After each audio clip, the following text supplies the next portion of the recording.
وَمِنْهُمُ الَّذِينَ يُؤْذُونَ النَّبِيَّ وَيَقُولُونَ هُوَ أُذُنٌ قُلْ أُذُنُ خَيْرٍ لَكُمْ يُؤْمِنُ بِاللَّهِ وَيُؤْمِنُ لِلْمُؤْمِنِينَ وَرَحْمَةٌ لِلَّذِينَ آمَنُوا مِنْكُمْ والذين يؤذون رسول الله لهم عذاب أليم صدق اللہ العظیم۔ ان میں سے کچھ لوگ ہیں جو اپنی باتوں سے نبی صلی اللہ علیہ وسلم کو دکھ دیکھتے ہیں اور کہتے ہیں کہ یہ شخص کانوں کا کچا ہے، کہو وہ تمہاری بھلائی کے لیے ایسا ہے۔ یعنی بیسیکلی اگر آپ کو یاد ہو جو بات تھی نا کہ لوگ آ کے رسول اللہ صلی اللہ علیہ وسلم کو ریزن دے رہے تھے کہ وہ غزوہ تبوک کے لیے کیوں نہیں نکلے، کیا اور آپ سب کو ایکسیپٹ کرے جا رہے تھے، تو وہ لوگ کچھ لوگ جو منافق وہ کیا کہتے ہیں کہ آپ کانوں کے کچے ہیں، کہو وہ تمہاری بھلائی کے لیے ایسا ہے، اللہ پر ایمان رکھتا ہے اور اہل ایمان پر اعتماد کرتا ہے، اور سراسر رحمت ہے ان لوگوں کے لیے جو تم میں سے ایماندار ہیں، اور جو لوگ اللہ کے رسول کو دکھ دیتے ہیں ان کے لیے دردناک سزا ہے۔ یہ لوگ تمہارے سامنے قسمیں کھاتے ہیں تاکہ تمہیں راضی کریں، حالانکہ اگر یہ مومن ہیں تو اللہ اور رسول اس کے زیادہ حقدار ہیں کہ یہ ان کو راضی کرنے کی فکر کریں۔ کیا انہیں معلوم نہیں کہ جو اللہ اور اس کے رسول کا مقابلہ کرتا ہے اس کے لیے دوزخ کی آگ ہے جس میں وہ ہمیشہ رہے گا، یہ بہت بڑی رسوائی ہے۔ یہ منافق ڈر رہے ہیں کہ کہیں مسلمانوں پر کوئی ایسی صورت نازل نہ ہو جائے جو ان کے دلوں کے بھید کھول کر رکھ دے۔ اے نبی صلی اللہ علیہ وسلم ان سے کہو اور مذاق اڑاؤ، اللہ اس چیز کو کھول دینے والا ہے جس کے کھل جانے سے تم ڈرتے ہو۔ اگر ان سے پوچھو کہ تم کیا باتیں کر رہے تھے تو جھوٹ کہہ دیں گے کہ ہم تو ہنسی مذاق اور دل لگی کر رہے تھے۔ ان سے کہو کیا تمہاری ہنسی دل لگی اللہ اور اس کی آیات اور اس کے رسول ہی کے ساتھ تھی؟ اب عذرات نہ تراشو، تم نے ایمان لانے کے بعد کفر کیا ہے، اور اگر ہم نے تم میں سے ایک گروہ کو معاف کر بھی دیا تو دوسرے گروہ کو تو ہم ضرور سزا دیں گے کیونکہ وہ مجرم ہے۔ یعنی ایک گروہ وہ کہ جو جس میں حضرت کعب بن مالک کا ہم نے واقعہ پڑھا تھا کہ جو اپنی سستی کی وجہ سے یا مطلب اپنی غلط ڈیسیژن کی وجہ سے پیچھے رہ گئے، لیکن وہ پکے مومن تھے اور مسلمانوں کے ساتھ تھے۔ ایک تو وہ گروپ ہے، انہوں نے معافی مانگی اور اللہ تعالیٰ نے ان کو معاف کیا۔ دوسرا گروپ جو منافقوں کا تھا جن کا ارادہ ہی نہیں تھا جانے کا، جو چاہتے ہی تھے کہ مسلمانوں کو نقصان پہنچے یا مطلب مسلمانوں کا ساتھ انہوں نے نہیں دینا تھا، تو ان کی تو پھر سزا اللہ تعالیٰ کہہ رہے ہیں کہ وہ مجرم ہیں۔ منافق مرد اور منافق عورتیں سب ایک دوسرے کے ہم رنگ ہیں۔ ویری امپورٹنٹ آیا، برائی کا حکم دیتے ہیں اور بھلائی سے منع کرتے ہیں اور اپنے ہاتھ خیر سے روکے رکھتے ہیں، یعنی بجائے اس کے کہ اچھی چیزوں کی طرف لوگوں کو لے کے جائیں اور خیر کہیں پر ہو رہی ہو تو اس کو سپورٹ کریں، یہ ہمیشہ دوسری طرف ہوں گے۔ بظاہر یہ مسلمان ہوتے ہیں، منافق کا جب بھی ورڈ آ رہا ہے تو آپ یہ دیکھ لیں کہ وہ ہیں مسلمان، مگر ان کی حرکتیں یہ ہیں، یہ اللہ کو بھول گئے ہیں تو اللہ نے بھی انہیں بھلا دیا۔ یقیناً یہ منافق ہی فاسق ہیں۔ ان منافق مردوں اور عورتوں اور کافروں کے لیے اللہ نے آتش دوزخ کا وعدہ کیا ہے جس میں وہ ہمیشہ رہیں گے، وہی ان کے لیے موضوع ہیں۔ ان پر اللہ کی پھٹکار ہے اور ان کے لیے قائم رہنے والا عذاب ہے۔ تم لوگوں کے رنگ ڈھنگ وہی ہیں جو تمہارے پیش روؤں کے تھے، یعنی جو تم سے پہلے لوگ گزرے تھے، جو حرکتیں وہ کرتے تھے تم لوگ بھی وہی کر رہے ہو۔ یہ منافقوں سے بات ہو رہی ہے۔ وہ تم سے زیادہ زور آور اور تم سے بڑھ کر مال اور اولاد والے تھے، پھر انہوں نے دنیا میں اپنے حصے کے مزے لوٹ لیے اور تم نے بھی اپنے حصے کے مزے اسی طرح لوٹے جیسے انہوں نے لوٹے تھے، اور ویسی ہی بحثوں میں تم بھی پڑے جیسی بحثوں میں وہ پڑے تھے۔ سو ان کا انجام یہ ہوا کہ دنیا اور آخرت میں ان کا سب کیا دھرا ضائع ہو گیا اور وہی خسارے میں ہیں۔ کہ ان لوگوں کو اپنے پیش روؤں کی تاریخ نہیں پہنچی؟ نہیں، اب بیسیکلی اگر تمہیں پتہ ہے، تمہیں بتایا جا رہا ہے قرآن کے ذریعے کہ پہلے لوگوں نے جو یہ کام کیے تھے تمہارے جیسے، ان کا یہ انجام ہوا۔ جس طرح ہوتا ہے نا کہ شروع میں جیسے بچے ہیں ان کو آپ ایک دفعہ بتا دو کہ جی، یا ان کو اگر آپ نے نہیں بتایا، ان کا ہاتھ جل گیا کسی گرم چیز سے، تو نیکسٹ ٹائم دے ول نو۔ اور ہم بتاتے ہیں کہ دیکھا اس وقت یہ ہوا تھا، یہ تو لوگ سیکھ جاتے ہیں اس سے۔ اور ہمیں پتہ ہے کہ جی آگ جلاتی ہی ہے تو ہم آگ سے اپنے آپ کو بچاتے ہیں۔ آپ کو پتہ ہے پانی آپ کو گیلا ہی کرے گا، تو آپ پانی سے اپنے آپ کو بچاؤ گے۔ لیکن ابھی اللہ تعالیٰ بار بار واقعات پچھلی قوموں کے بتا رہے ہیں، لیکن ہم انسان سیکھ نہیں رہے اس سے۔ نوح کی قوم، عاد، ثمود، ابراہیم کی قوم، مدین کے لوگ اور وہ بستیاں جنہیں الٹ دیا گیا، ان کے رسول ان کے پاس کھلی کھلی نشانیاں لے کر آئے۔ پھر یہ اللہ کا کام نہ تھا کہ ان پر ظلم کرتا، مگر وہ آپ ہی اپنے اوپر ظلم کرنے والے تھے۔ مومن مرد اور مومن عورتیں یہ سب ایک دوسرے کے رفیق ہیں۔ پہلے ذکر ہوا تھا منافق مرد اور منافق عورتوں کا، اب ذکر ہو رہا ہے مومن مرد اور مومن عورتیں، یہ سب ایک دوسرے کے رفیق ہیں۔ بھلائی کا حکم دیتے ہیں اور برائی سے روکتے ہیں، نماز قائم کرتے ہیں، زکوٰۃ دیتے ہیں اور اللہ اور اس کے رسول کی اطاعت کرتے ہیں۔ یہ وہ لوگ ہیں جن پر اللہ کی رحمت نازل ہو کر رہے گی، یقیناً اللہ سب پر غالب اور حکیم و دانا ہے۔ ان مومن مردوں اور عورتوں سے اللہ کا وعدہ ہے کہ انہیں ایسے باغ دے گا جن کے نیچے نہریں بہتی ہوں گی اور وہ ان میں ہمیشہ رہیں گے۔ ان سدا بہار باغوں میں ان کے لیے پاکیزہ قیام گاہیں ہوں گی، اور سب سے بڑھ کر یہ کہ اللہ کی خوشنودی انہیں حاصل ہوگی، یہی بڑی کامیابی ہے۔ اے نبی صلی اللہ علیہ وسلم، کفار اور منافقین دونوں کا پوری قوت سے مقابلہ کرو اور ان کے ساتھ سختی سے پیش آؤ۔ آخرکار ان کا ٹھکانہ جہنم ہے اور وہ بدترین جائے قرار ہے۔ یہ لوگ خدا کی قسم کھا کھا کر کہتے ہیں کہ ہم نے وہ بات نہیں کہی، حالانکہ انہوں نے ضرور وہ کافرانہ بات کہی ہے۔ جو یہ بات کا ذکر آ رہا ہے، اس کے بارے میں کوئی ڈیٹیل یا کچھ نہیں پہنچی ہے ہم تک کہ مطلب یہ کیا بات تھی جو انہوں نے کی، لیکن اس کو ایک جنرلی اگر دیکھ لیں کہ جو بات، یہ ان کا ایک وتیرہ یہی تھا کہ وہ بات کرتے تھے اگینسٹ رسول اللہ کے اور مسلمانوں کی، اور بیٹھ کے پلاننگ کرتے تھے، اور جب ان کو اس بات پہ پوچھا جاتا تھا تو کہتے تھے ہم نے تو نہیں کی۔ اور یہ لوگ خدا کی قسم کھا کھا کر کہتے ہیں کہ ہم نے وہ بات نہیں کہی، حالانکہ انہوں نے ضرور وہ کافرانہ بات کہی ہے۔ وہ اسلام لانے کے بعد کفر کے مرتکب ہوئے اور انہوں نے وہ کچھ کرنے کا ارادہ کیا جسے نہ کر سکیں۔ یہ ان کا سارا غصہ تو اسی بات پر ہے تاکہ اللہ اور اس کے رسول نے اپنے ایک سیکنڈ، کچھ مس کیا۔ یہ ان کا سارا غصہ اسی بات پر ہے نا کہ اللہ اور اس کے رسول نے اپنے فضل سے ان کو غنی کر دیا ہے۔ اب اگر یہ اپنی اس روش سے باز آ جائیں تو انہی کے لیے بہتر ہے، اور اگر یہ باز نہ آئے تو اللہ ان کو نہایت دردناک سزا دے گا، دنیا میں بھی اور آخرت میں بھی، اور زمین میں کوئی نہیں جو ان کا حمایتی اور مددگار ہوگا۔ ان میں سے بعض ایسے بھی ہیں جنہوں نے اللہ سے عہد کیا تھا کہ اگر اس نے اپنے فضل سے ہم کو نوازا تو ہم خیرات کریں گے اور صالح بن کر رہیں گے، مگر جب اللہ نے اپنے فضل سے ان کو دولت مند کر دیا تو وہ بخل پر اتر آئے اور اپنے عہد سے ایسے پھرے کہ انہیں اس کی پرواہ تک نہیں ہے۔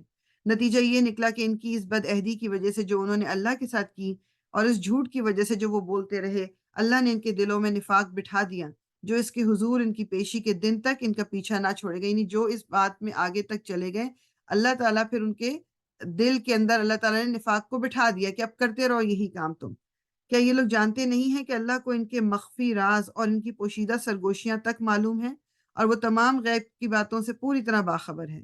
وہ خوب جانتا ہے ان کنجوس دولت مندوں کو جو برضا و رغبت دینے والے اہل ایمان کی مالی قربانیوں پر باتیں چھانٹتے ہیں اور ان لوگوں کا مذاق اڑاتے ہیں۔ بیسیکلی جیسے جو مسلمان اس وقت ہو رہے تھے اور جو نئے نئے مسلمان تھے، کیا ان کے مطلب mostly they were not financially stable, تو ان کے پاس اتنا ہوتا نہیں تھا، تو جو بھی کچھ ہوتا تھا، یعنی ایک یہ اگزامپل اب لینے صحابی کی کہ انہوں نے پوری رات کسی کے باغ میں کھیتی باڑی مطلب اس کی دیکھ بھال کی، پانی دیا، اور صبح چند کھجوریں ان کو ملی تھی اجرت کے طور پہ، اور انہوں نے وہ چند کھجوریں لا کے رسول اللہ کو دے دی تھی ایز اے صدقہ۔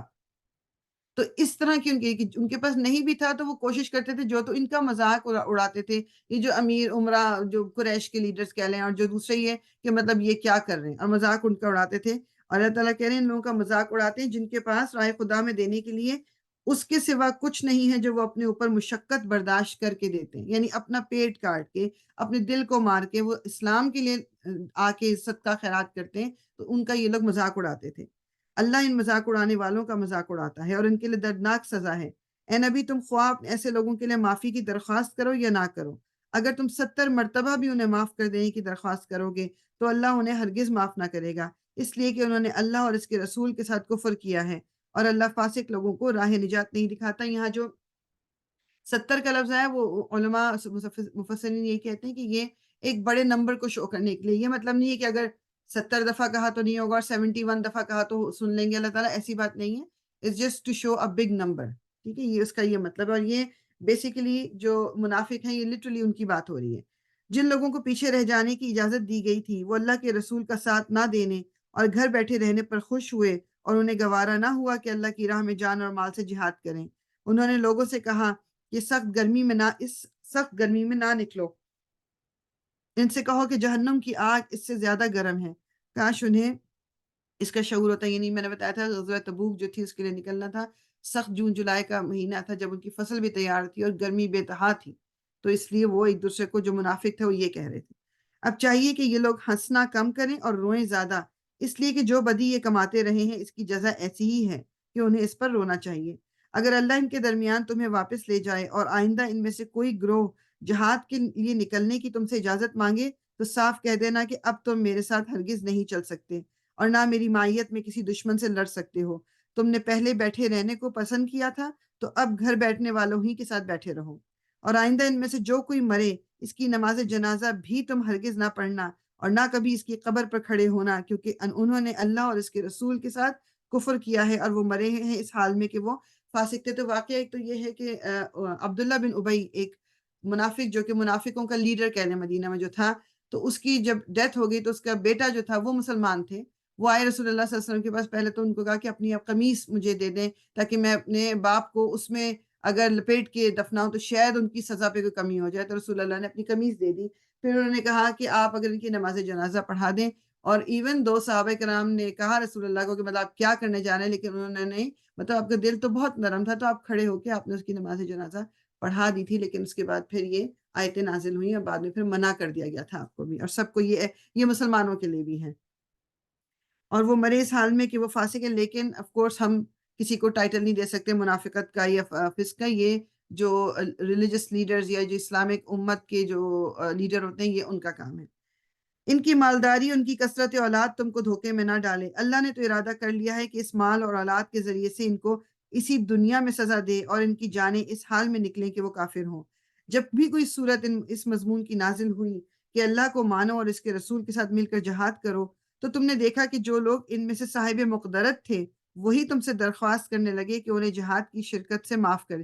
یعنی کہ جو طاقت رکھتے تھے وہی آ کے کہنے لگے جی ہم نہیں جا سکتے، اور انہوں نے کہا کہ ہمیں چھوڑ دیجئے کہ ہم بیٹھنے والوں کے ساتھ رہیں۔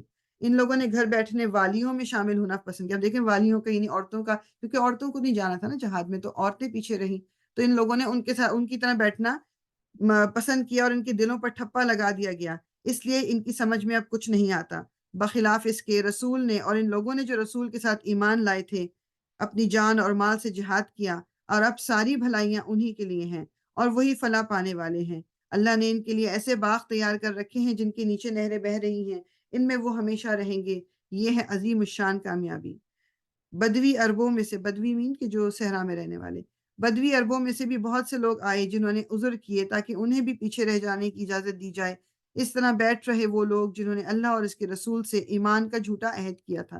ان بدویوں میں سے جن جن لوگوں نے کفر کا طریقہ اختیار کیا ہے، ان قریب وہ دردناک سزا سے دوچار ہوں گے۔ ضعیف اور بیمار لوگ اور وہ لوگ جو شرکت جہاد کے لیے راہ نہیں پاتے، اگر پیچھے رہ جائیں تو کوئی حرج نہیں، جبکہ خلوص دل کے ساتھ اللہ اور اس کے رسول کے وفادار ہوں۔ ایسے محسنین پر اعتراض کی کوئی گنجائش نہیں ہے، اور اللہ درگزر کرنے والا اور رحم فرمانے والا ہے۔ اسی طرح ان لوگوں پر بھی کوئی اعتراض کا موقع نہیں ہے جنہوں نے خود آ کر تم سے درخواست کی تھی کہ ہمارے لیے سواریاں بہم پہنچائی جائیں، اور جب تم نے کہا کہ میں تمہارے لیے سواریوں کا انتظام نہیں کر سکتا تو وہ مجبوراً واپس گئے، اور حال یہ تھا کہ ان کی آنکھوں سے آنسو جاری تھے اور انہیں اس بات کا بڑا رنج تھا کہ وہ اپنے خرچ پر شریک جہاد ہونے کی مقدرت نہیں رکھتے تھے۔ یعنی غزوہ تبوک کے موقع پہ اسپیشلی ایسے لوگ تھے جو آپ کے پاس آئے تھے کہ ہم نے جانا ہے، ہمارے پاس مطلب نہ سواری ہے نہ ذرہ مطلب ایمینیشن کچھ بھی نہیں ہے، آپ اگر ہمیں وہ فراہم کر دیں تو ہم آپ کے ساتھ چلتے ہیں۔ اور رسول اللہ صلی اللہ علیہ وسلم نے ان سے معذرت کی تھی کہ نہیں تھا، ایکسٹرا تھا ہی نہیں، اور وہ لوگ دکھی واپس گئے تھے۔ مطلب یعنی پیچھے رہ جانے والوں میں ایسے لوگ بھی تھے جو جانا چاہتے تھے مگر وہ جا نہیں سکے۔ البتہ اعتراض ان لوگوں پر ہے جو مالدار ہیں اور پھر بھی تم سے درخواستیں کرتے ہیں کہ انہیں شرکت جہاد سے معاف رکھا جائے۔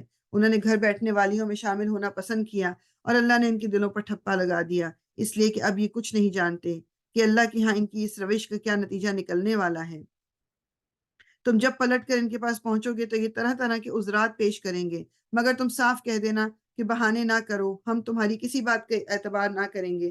اللہ نے ہم کو تمہارے حالات بتا دیے ہیں، اب اللہ اور اس کا رسول تمہارے طرز عمل کو دیکھے گا، پھر تم اس کی طرف پلٹائے جاؤ گے جو کھلے اور چھپے سب کا جاننے والا ہے، اور وہ تمہیں بتا دے گا کہ تم کیا کچھ کرتے رہے ہو۔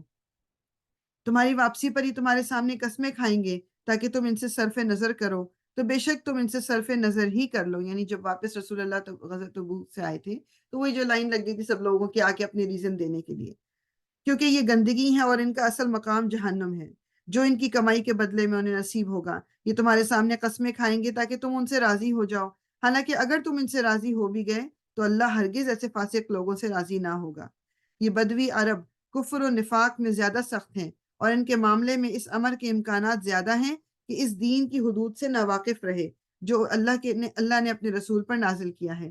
اللہ سب کچھ جانتا ہے اور حکیم و دانا ہے۔ ان بدویوں میں ایسے لوگ موجود ہیں جو راہ خدا میں کچھ خرچ کرتے ہیں تو اسے اپنے اوپر زبردستی کی چٹی سمجھتے ہیں، میننگ کہ جب کوئی دیتے بھی ہیں اللہ کی راہ میں تو مجبوری میں دیتے ہیں، مطلب ایز اف کہ کوئی احسان کر دیا ہے، اور تمہارے حق میں زمانے کی گردشوں کا انتظار کر رہے ہیں کہ تم کسی چکر میں پھنسو تو وہ اپنی گردن سے اس نظام کی اطاعت کا قلادہ اتار پھینکیں جس میں تمہیں، یعنی بیسیکلی انتظار کرتے ہیں کہ مسلمانوں پہ کوئی برا وقت آئے اور وہ دین کو چھوڑ کر اس سے الگ ہو جائیں۔ حالانکہ بدی کا چکر تو خود انہی پر مسلط ہے، اور اللہ سب کچھ سنتا اور جانتا ہے۔ اور انہی بدویوں میں کچھ لوگ ایسے بھی ہیں جو اللہ اور روز آخر پر ایمان رکھتے ہیں، اور جو کچھ خرچ کرتے ہیں اسے اللہ کے ہاں تقرب کا اور رسول کی طرف سے رحمت کی دعائیں لینے کا ذریعہ بناتے ہیں۔ ہاں، وہ ضرور ان کے لیے تقرب کا ذریعہ ہے، اور اللہ ضرور ان کو اپنی رحمت میں داخل کرے گا۔ یقیناً اللہ درگزر کرنے والا اور رحم فرمانے والا ہے۔ اچھا جی، اب ہم کر رہے ہیں آیا نمبر 100۔ وہ مہاجر اور انصار جنہوں نے سب سے پہلے دعوت ایمان پر لبیک کہنے میں سبقت کی، نیز وہ جو بعد میں راست بازی کے ساتھ ان کے پیچھے آئے، اللہ ان سے راضی ہوا اور وہ اللہ سے راضی ہوئے۔ اللہ نے ان کے لیے ایسے باغ مہیا کر رکھے ہیں جن کے نیچے نہریں بہتی ہوں گی، اور وہ ان میں ہمیشہ رہیں گے۔ یہی عظیم الشان کامیابی ہے۔ تمہارے گرد و پیش میں جو بدوی رہتے ہیں ان میں بہت سے منافق ہیں، اور اسی طرح خود مدینہ کے باشندوں میں بھی منافق موجود ہیں جو نفاق میں طاق ہو گئے ہیں۔ تم انہیں نہیں جانتے، ہم ان کو جانتے ہیں۔ قریب ہے وہ وقت جب ہم ان کو دوہری سزا دیں گے، پھر وہ زیادہ بڑی سزا کے لیے واپس لائے جائیں گے۔ کچھ اور لوگ ہیں جنہوں نے اپنے قصوروں کا اعتراف کر لیا ہے، ان کا عمل مخلوط ہے، کچھ نیک ہے اور کچھ بد۔ بعید نہیں کہ اللہ ان پر پھر مہربان ہو جائے، کیونکہ وہ درگزر کرنے والا اور رحم فرمانے والا ہے۔ اے نبی، تم ان کے اموال میں سے صدقہ لے کر انہیں پاک کر دو اور نیکی کی راہ میں انہیں بڑھاؤ، اور ان کے حق میں دعائے رحمت کرو، کیونکہ تمہاری دعا ان کے لیے وجہ تسکین ہوگی۔ اللہ سب کچھ سنتا اور جانتا ہے۔ کیا ان لوگوں کو معلوم نہیں ہے کہ وہ اللہ ہی ہے جو اپنے بندوں کی توبہ قبول کرتا ہے اور ان کی خیرات کو قبولیت عطا فرماتا ہے، اور یہ کہ اللہ بہت معاف کرنے والا اور رحیم ہے۔ اور اے نبی، ان لوگوں سے کہہ دو کہ تم عمل کرو، اور اللہ اور اس کا رسول اور مومنین سب دیکھیں گے کہ تمہارا طرز عمل اب کیا رہتا ہے۔ پھر تم اس کی طرف پلٹائے جاؤ گے جو کھلے اور چھپے سب کو جانتا ہے، اور وہ تمہیں بتا دے گا کہ تم کیا کرتے رہے ہو۔ کچھ دوسرے لوگ ہیں جن کا معاملہ ابھی خدا کے حکم پر ٹھہرا ہوا ہے۔ میں نے آپ کو پہلے بتا دی، ایک تو کعب بن مالک ہیں، اور کچھ اور صحابہ تھے جن کو انتظار تھا اللہ کی طرف سے توبہ کے قبول ہونے کا۔ چاہے انہیں سزا دے اللہ کے حکم پر ٹھہرا ہوا، چاہے انہیں سزا دے اور چاہے ان پر اثر نو مہربان ہو جائے، اللہ سب کچھ جانتا اور حکیم و دانا ہے۔ کچھ اور لوگ ہیں جنہوں نے ایک مسجد بنائی اس غرض کے لیے کہ دعوت حق کو نقصان پہنچائیں اور خدا کی بندگی کرنے کے بجائے کفر کریں اور اہل ایمان میں پھوٹ ڈالیں، اور اس بظاہر عبادت گاہ کو اس شخص کے لیے کمین گاہ بنائیں جو اس سے پہلے خدا اور اس کے رسول کے خلاف برسر پیکار ہو چکا ہے۔ تو بیسیکلی اس کو اللہ تعالیٰ نے، یہ والی جو مسجد ہے اس کو مسجد درار کہا ہے قرآن میں۔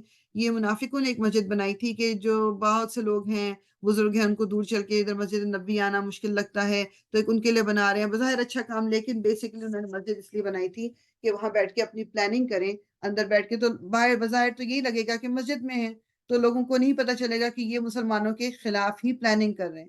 مگر اللہ تعالیٰ نے اور انہوں نے پھر آ کے رسول اللہ سے کہا کہ اس مسجد کی اوپننگ آپ کریں، مگر پھر اللہ تعالیٰ نے وحی کے ذریعے آپ صلی اللہ علیہ وسلم کو منع کیا اور کہا کہ یہ مسجد گرا دینی چاہیے، اور گرا دی گئی تھی پھر وہ مسجد۔ وہ ضرور قسمیں کھا کھا کر کہیں گے کہ ہمارا ارادہ تو بھلائی کے سوا کسی دوسری چیز کا نہ تھا، مگر اللہ گواہ ہے کہ وہ قطعی جھوٹے ہیں۔ تم ہرگز اس عمارت میں کھڑے نہ ہونا جو مسجد اول روز سے تقوی پر قائم کی گئی تھی، وہی اس کے لیے زیادہ موزوں ہے کہ تم اس میں عبادت کے لیے کھڑے ہو۔ اس میں ایسے لوگ ہیں جو پاک رہنا پسند کرتے ہیں اور اللہ کو پاکیزگی اختیار کرنے والے ہی پسند ہے. یعنی اب اگزامپل دے دی مسجد نبوی جو کہ تقوی پہ بنی ہوئی مسجد ہے کہ اس میں کھڑے ہو. پھر تمہارا کیا خیال ہے کہ بہتر انسان وہ ہے جس نے اپنی عمارت کی بنیاد خدا کے خوف اور اس کی رضا کی طلب پر رکھی ہو، یا وہ جس نے اپنی عمارت کو ایک وادی کی کھوکھلی بے ثبات ککر پر اٹھائی ہے. میننگ جس کی فاؤنڈیشن اسٹرانگ ہوگی، وی آل نو وہ گھر بھی اسٹرانگ ہوگا.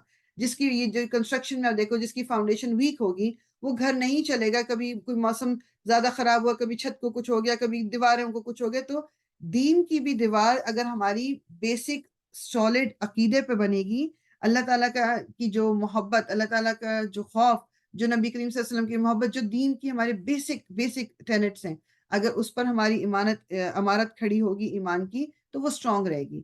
اگر ہماری عمارت کھڑی ہوگی کہ سنی سنائی باتیں ہیں، دین سے متعلق کچھ باتیں ادھر سے پتہ چلی، کچھ ادھر سے پتہ چلی، جن کی آتھینٹک ہونے کا بھی ہمیں پتہ نہیں ہے، اور they are more so cultural چیزیں، تو وہ پھر عمارت کو گرتے ہوئے دیر نہیں لگتی. جب کوئی مشکل وقت آئے گا اس پہ وہ عمارت ہلنے جلنے لگے گی. کہ جس طرح یہ جو مدینہ میں جا کے جب قبلہ چینج ہوا تھا، اس سے پہلے تک جو یہودی ادھر رہ رہے تھے they didn't say anything، مگر جب قبلہ چینج ہوا اور جو منافق بھی تھے، جب قبلہ چینج ہوا تو انہوں نے باتیں کرنا شروع کر دی. تو بیسیکلی قبلہ جو ہے، اگر میں اور آپ مسلمان ہیں، اگر ہم رسول اللہ کے زمانے میں زندہ ہوتے صلی اللہ علیہ وسلم، اور اللہ کی طرف سے وحی آتی کہ جی قبلہ چینج ہونا ہے، تو مطلب بیکاز ہمیں اللہ پہ، ہم نے تو اللہ پہ ایمان لائے تھے، رسول اللہ پہ ایمان لائے تھے، تو جو وہ کہیں گے وہ کرنا ہے. جیسے میں ہمیشہ اگزامپل دیتی ہوں کہ وضو جو ہے وہ نماز کا بیسک رکن ہے. وضو میں کمی ہوگی تو نماز نہیں ہوگی. لیکن آپ یہ دیکھو کہ جب سچویشن کوئی ڈفرینٹ ہے تو اللہ تعالیٰ نے تیمم بھی الاؤ کر دیا. تیمم میں پانی نہیں آپ یوز کر رہے، آپ نے اس طرح وضو نہیں کر رہے، لیکن اس حالت میں نماز قبول ہو جائے گی. تو بیسک جو چیز ہے وہ کیا ہے؟ اللہ کا حکم ماننا. اللہ تعالیٰ جو کہیں بس اس پہ سر جھکانا ہے، وہ چاہے دل کو بھائے نہ بھائے، مطلب جو بھی اس کو ہمیں لگے کہ یہ کیا، لیکن تو سر جھکانا اللہ کے آگے. تو اللہ تعالیٰ کہہ رہے ہیں کہ جس نے اپنی عمارت کو بیسک اسٹرانگ فاؤنڈیشن دی، وہ تو ضرور ہے مضبوط ہے، لیکن جس کی عمارت ایک وادی کی کھوکھلی بے ثبات ککر پر اٹھائی اور وہ اسے لے کر سیدھی جہنم کی آگ میں جا گری، کون سی بہتر ہوگی؟ جو پہلی والی ہے. ایسے ظالم لوگوں کو اللہ کبھی سیدھی راہ نہیں دکھاتا. یہ عمارت جو انہوں نے بنائی ہے ہمیشہ ان کے دلوں میں بے یقینی کی جڑ بنی رہے گی، جس کے نکلنے کی اب کوئی صورت نہیں سوائے اس کے کہ ان کے دل ہی پارا پارا ہو جائیں. اللہ نہایت باخبر اور حکیم و دانا ہے. حقیقت یہ ہے کہ اللہ نے مومنوں سے ان کے نفس اور ان کے مال جنت کے بدلے خرید لیے ہیں. وہ اللہ کی راہ میں لڑتے اور مارتے اور مرتے ہیں. ان سے جنت کا وعدہ اللہ کے ذمے ایک پختہ وعدہ ہے. تورات اور انجیل اور قرآن میں. اور کون ہے جو اللہ سے بڑھ کر اپنے عہد کو پورا کرنے والا ہو؟ بس خوشیاں مناؤ اپنے اس سودے پر جو تم نے خدا سے چکا لیا. یہی ہے سب سے بڑی کامیابی. اللہ کی طرف بار بار پلٹنے والے، اس کی بندگی بجا لانے والے. اب یہ پوائنٹس یاد رکھنے کہ اللہ تعالیٰ کیا کوالٹیز بتا رہے ہیں ہمیں. اس کی بندگی بجا لانے والے، اس کی تعریف کے گن گانے والے، اس کی خاطر زمین میں گردش کرنے والے. گردش کرنے میننگ جگہ جگہ مطلب کوشش کرنا جہاں پر ان کی ضرورت ہے، دین کے لیے کوئی کام کرنا، لوگوں کے لیے کوئی کام کرنا. اس کے آگے رکوع اور سجدے کرنے والے، نیکی کا حکم دینے والے، بدی سے روکنے والے اور اللہ کی حدود کی حفاظت کرنے والے. اس شان کے ہوتے ہیں وہ مومن جو اللہ سے خرید و فروخت کا یہ معاملہ طے کرتے ہیں. اور اے نبی ان مومنوں کو خوشخبری دے دو. بیسیکلی ہم نے اپنی زندگی، اپنی جان اللہ تعالیٰ کے پاس گروی رکھ دیے فور آخرہ، کامیابی یعنی کہ جنت ملنے کے لیے. تو اگر ہمیں جنت چاہیے ہے تو پھر یہ کام ہمیں کرنے ہوں گے، یہ کوالٹیز ہمیں اپنے اندر پیدا کرنی ہوں گی، کیونکہ اللہ تعالیٰ کے ساتھ ہم نے یہ ڈیل کی، بزنس ڈیل ہے یہ.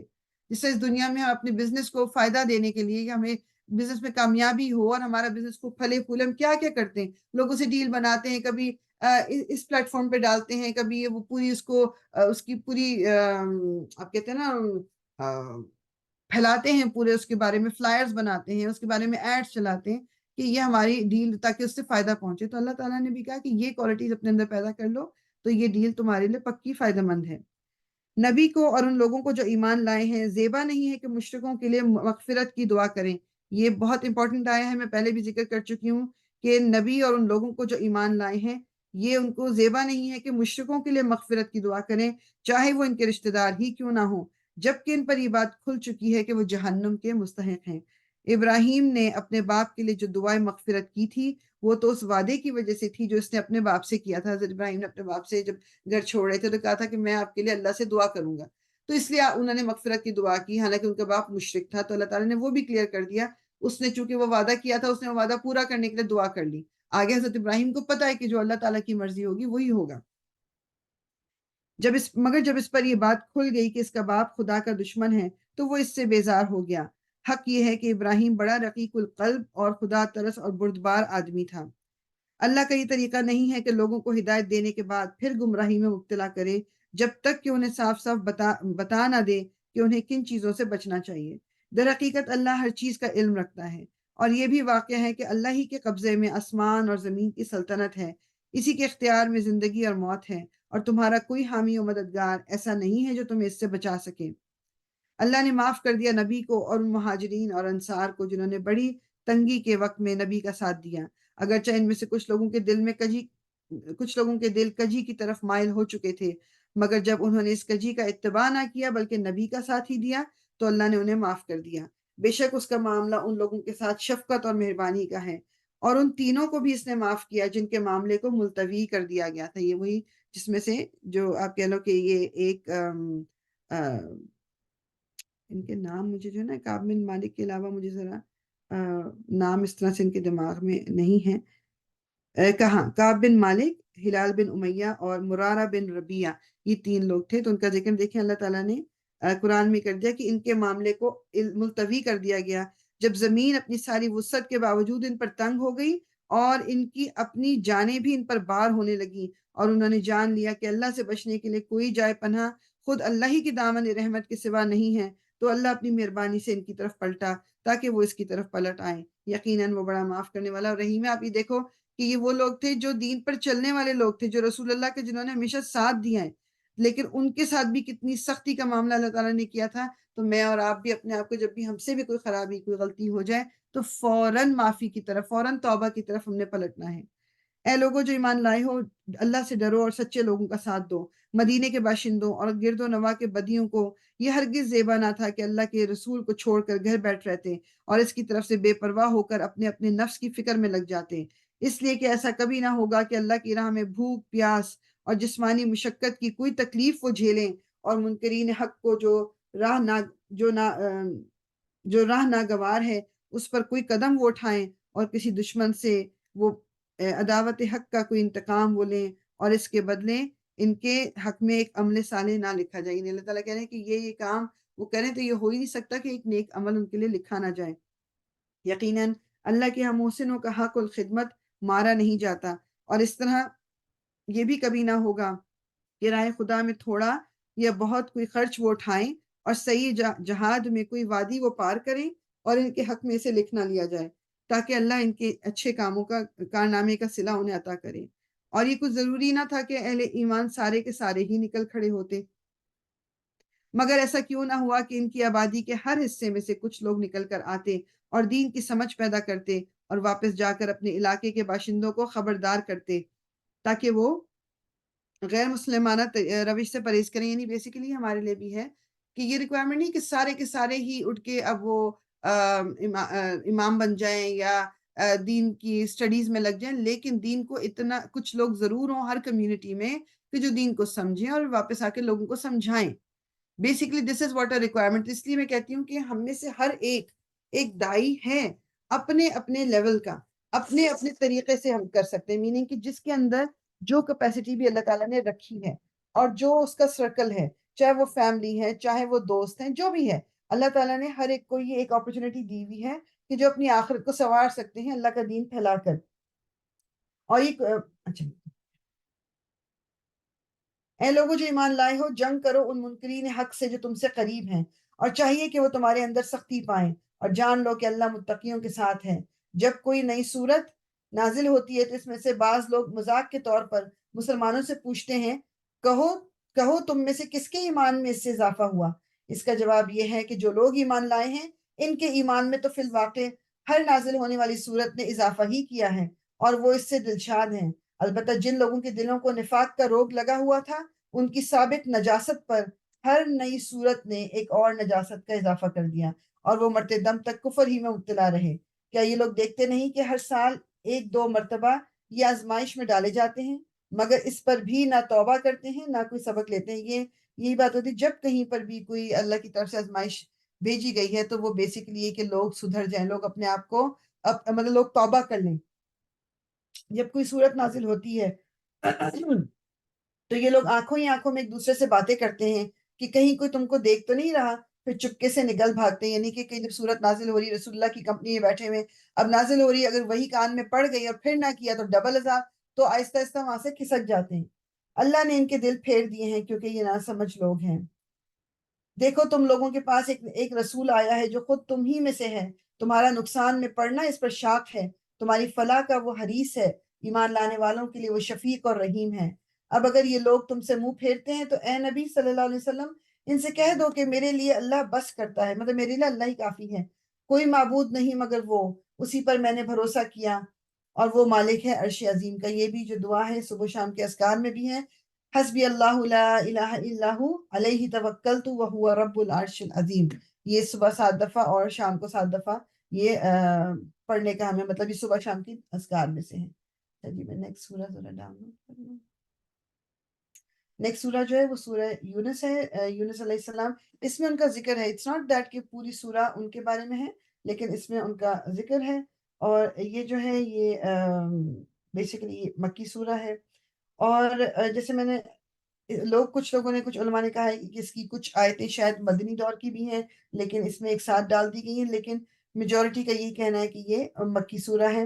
اور میں نے پہلے بھی کہا ہے کہ مکی صورتیں جو ہیں ان کے بارے میں اندازے زیادہ ہیں، ان کے بارے میں جو روایات ہیں یا اس وقت کی سچویشن کو لے کے ٹائم ان کا ذرا سا اندازہ لگایا گیا ہے، کیونکہ اس وقت کو اس طرح سے لکھا نہیں جا رہا تھا۔ مدنی صورتوں کا زیادہ ہمیں پتہ ہے۔ اچھا حضرت یونس جو ہے کوئکلی ہم سب کو بچپن سے ہی ہم ان کی جو وہ کہہ لیں کہ سنتے ہوئے آئے ہیں اسٹوری حضرت یونس کی کہ ان کو مچھلی نے کھا لی تھی۔ بیسیکلی یہ ہوا تھا کہ جو ان کو اپنی قوم کے پاس جس قوم میں ان کو بھیجا گیا تھا، عراق کا علاقہ ہے، عراق کا ایک شہر، مطلب عراق کے نزدیک علاقہ ہے، وہاں ان کو بھیجا گیا تھا۔ وہاں پر بہت عرصے جب انہوں نے تبلیغ کی، لوگ مسلمان نہیں ہو رہے تھے اور انہوں نے لوگوں کو بتایا اللہ تعالیٰ کے عذاب کے بارے میں، اور اس کے بعد پھر وہاں سے یہ اتنے دل برداشتہ ہوئے کہ یہ وہاں سے نکل آئے۔ اچھا کوئی بھی نبی اس وقت تک نہیں اپنی جگہ چھوڑتا جب تک کہ اللہ تعالیٰ کی طرف سے ان کو حکم نہ آ جائے۔ ابھی حضرت یونس کو اللہ تعالیٰ کی طرف سے حکم نہیں آیا تھا تو آپ پہلے نکل گئے، تو آپ کے پیچھے کیا ہوا کہ وہ بادل اس طرح کے ہوتے ہیں نا کہ جو پچھلی قوموں پہ عذاب کے لیے اللہ تعالیٰ نے ہوائیں اور بادل بھیجی، تو اس طرح کا جب موسم ہو گیا تو ان کی قوم کے لوگ جو تھے اب اس سے اتنے خوف زدہ ہوئے، اتنے ڈرے کہ پوری کی پوری جو ان کی قوم تھی وہ مسلمان ہو گئی تھی۔ اور دس از دا اونلی قوم جس کی اوپر سے اللہ تعالیٰ نے عذاب کو ٹال دیا تھا، کیونکہ نبی جو تھے پہلے نکل کے چلے گئے تھے۔ اور جب وہ آپ نکلے تو آپ نے وہاں پر ایک کشتی مطلب کہیں پر جا رہی تھی، لوگ اس میں جا رہے تھے، آپ اس میں سوار ہو گئے کہ اب میں یہاں سے کہیں اور جا کے اللہ تعالیٰ کی دین کو پھیلاؤں گا، بس ان لوگوں سے میں دور جانا چاہتا ہوں۔ اب راستے میں طوفان آیا، کیا ہوا، وہ جو کشتی تھی وہ ڈولنے لگی اور انہوں نے کہا کہ یہ تو اب اس میں کچھ پتہ نہیں سوراخ ہو گیا کیا کہ ابھی کشتی میں سے سامان کو مطلب یہ ڈول رہی ہے، ایسا نہ ہو کہ ڈوب جائے، تو اس میں سے پہلے انہوں نے اپنا سارا سامان جو تھا وہ نکال کے پھینک دیا۔ لیکن اس کے باوجود بھی سچویشن بہتر نہیں ہوئی تو انہوں نے کہا کہ اب تو کسی نہ کسی کو پانی میں کودنا پڑے گا، تو وہاں پھر قرآن اندازی ہوئی۔ پہلی دفعہ قرآن اندازی ہوئی، حضرت یونس کا نام نکل آیا کہ ان کو پانی میں پھینکا جائے۔ انہوں نے کہا، سب نے کہا کہ یہ اب یہ اس وقت ینگ ہی تھے اور مطلب اچھے انسان اور سارا کچھ، تو لوگوں نے کہا نہیں دوبارہ قرآن اندازی کرتے ہیں۔ دوبارہ قرآن اندازی کی گئی، پھر حضرت یونس کا نام نکل آیا۔ تیسری دفعہ قرآن اندازی کی، پھر آپ کا نام نکل آیا۔ تو اللہ تعالیٰ کی مشیت یہی تھی کہ ان کا تو پھر ان کو اٹھا کے پانی میں پھینک دیا گیا تھا۔ جیسے ہی آپ پانی میں چھلانگ لگائی، اپنے آپ گرے، تو ایک مچھلی جو ویل کی ایک فارم ہے، تو اس نے منہ کھولا اور اس کے اندر اللہ کے حکم سے آپ کو پورا کا پورا نگل لیا تھا۔ اور پھر آپ وہاں پر جتنے دن بھی وہاں پر رہے اور وہاں پر اب مسلسل اللہ تعالیٰ سے معافی مانگتے رہے، دعا پڑھتے رہے۔ وہ جو دعا جو ہمارے یہاں اس کو آئی ڈونٹ نو وائی ایک اس کے ساتھ ایک اٹیچ کر دی چیز ہے کہ جی 1.25 کا ختم ہوگا تو سب بیٹھ کے وہ بیجے پڑھتے رہتے ہیں، کیا یہ جو آیت کریمہ جس کو کہا جاتا ہے لا الہ الا انت سبحانک انی کنت من الظالمین، یہ دعا آپ مسلسل مانگتے رہے اور پھر ایک مقرر وقت کے بعد آپ کو مچھلی نے باہر پھینک دیا تھا خشکی پر، اور پھر کافی عرصہ لگ کے آپ دوبارہ سے صحت مند ہو گئے تھے۔ تو یہ تھوڑا سا بیک گراؤنڈ ان کا، انشاءاللہ ہم شروع کرتے ہیں۔ اعوذ باللہ من الشیطان الرجیم، بسم اللہ الرحمن الرحیم۔ الف لام را تلک آیات الکتاب الحکیم۔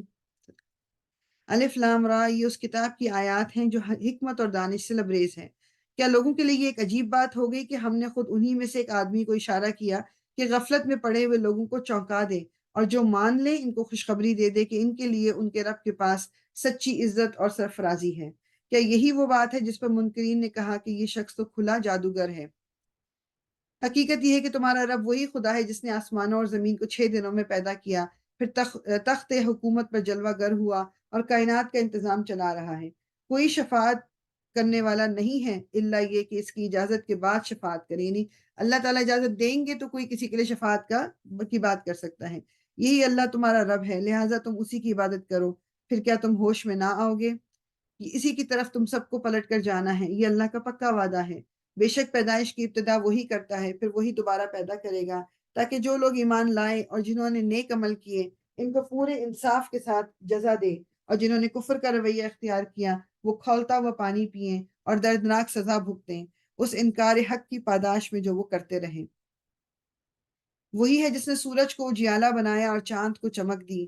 ان دیکھیں یہ بھی کتنا کلیئر، یہ کتنے سال پہلے کہ سورج کی اپنی روشنی، چاند کی اپنی روشنی نہیں ہے، اور چاند کی گھٹنے بڑھنے کی منزلیں ٹھیک ٹھیک مقرر کر دی تاکہ تم اس سے برسوں اور تاریخوں کے حساب معلوم کرو۔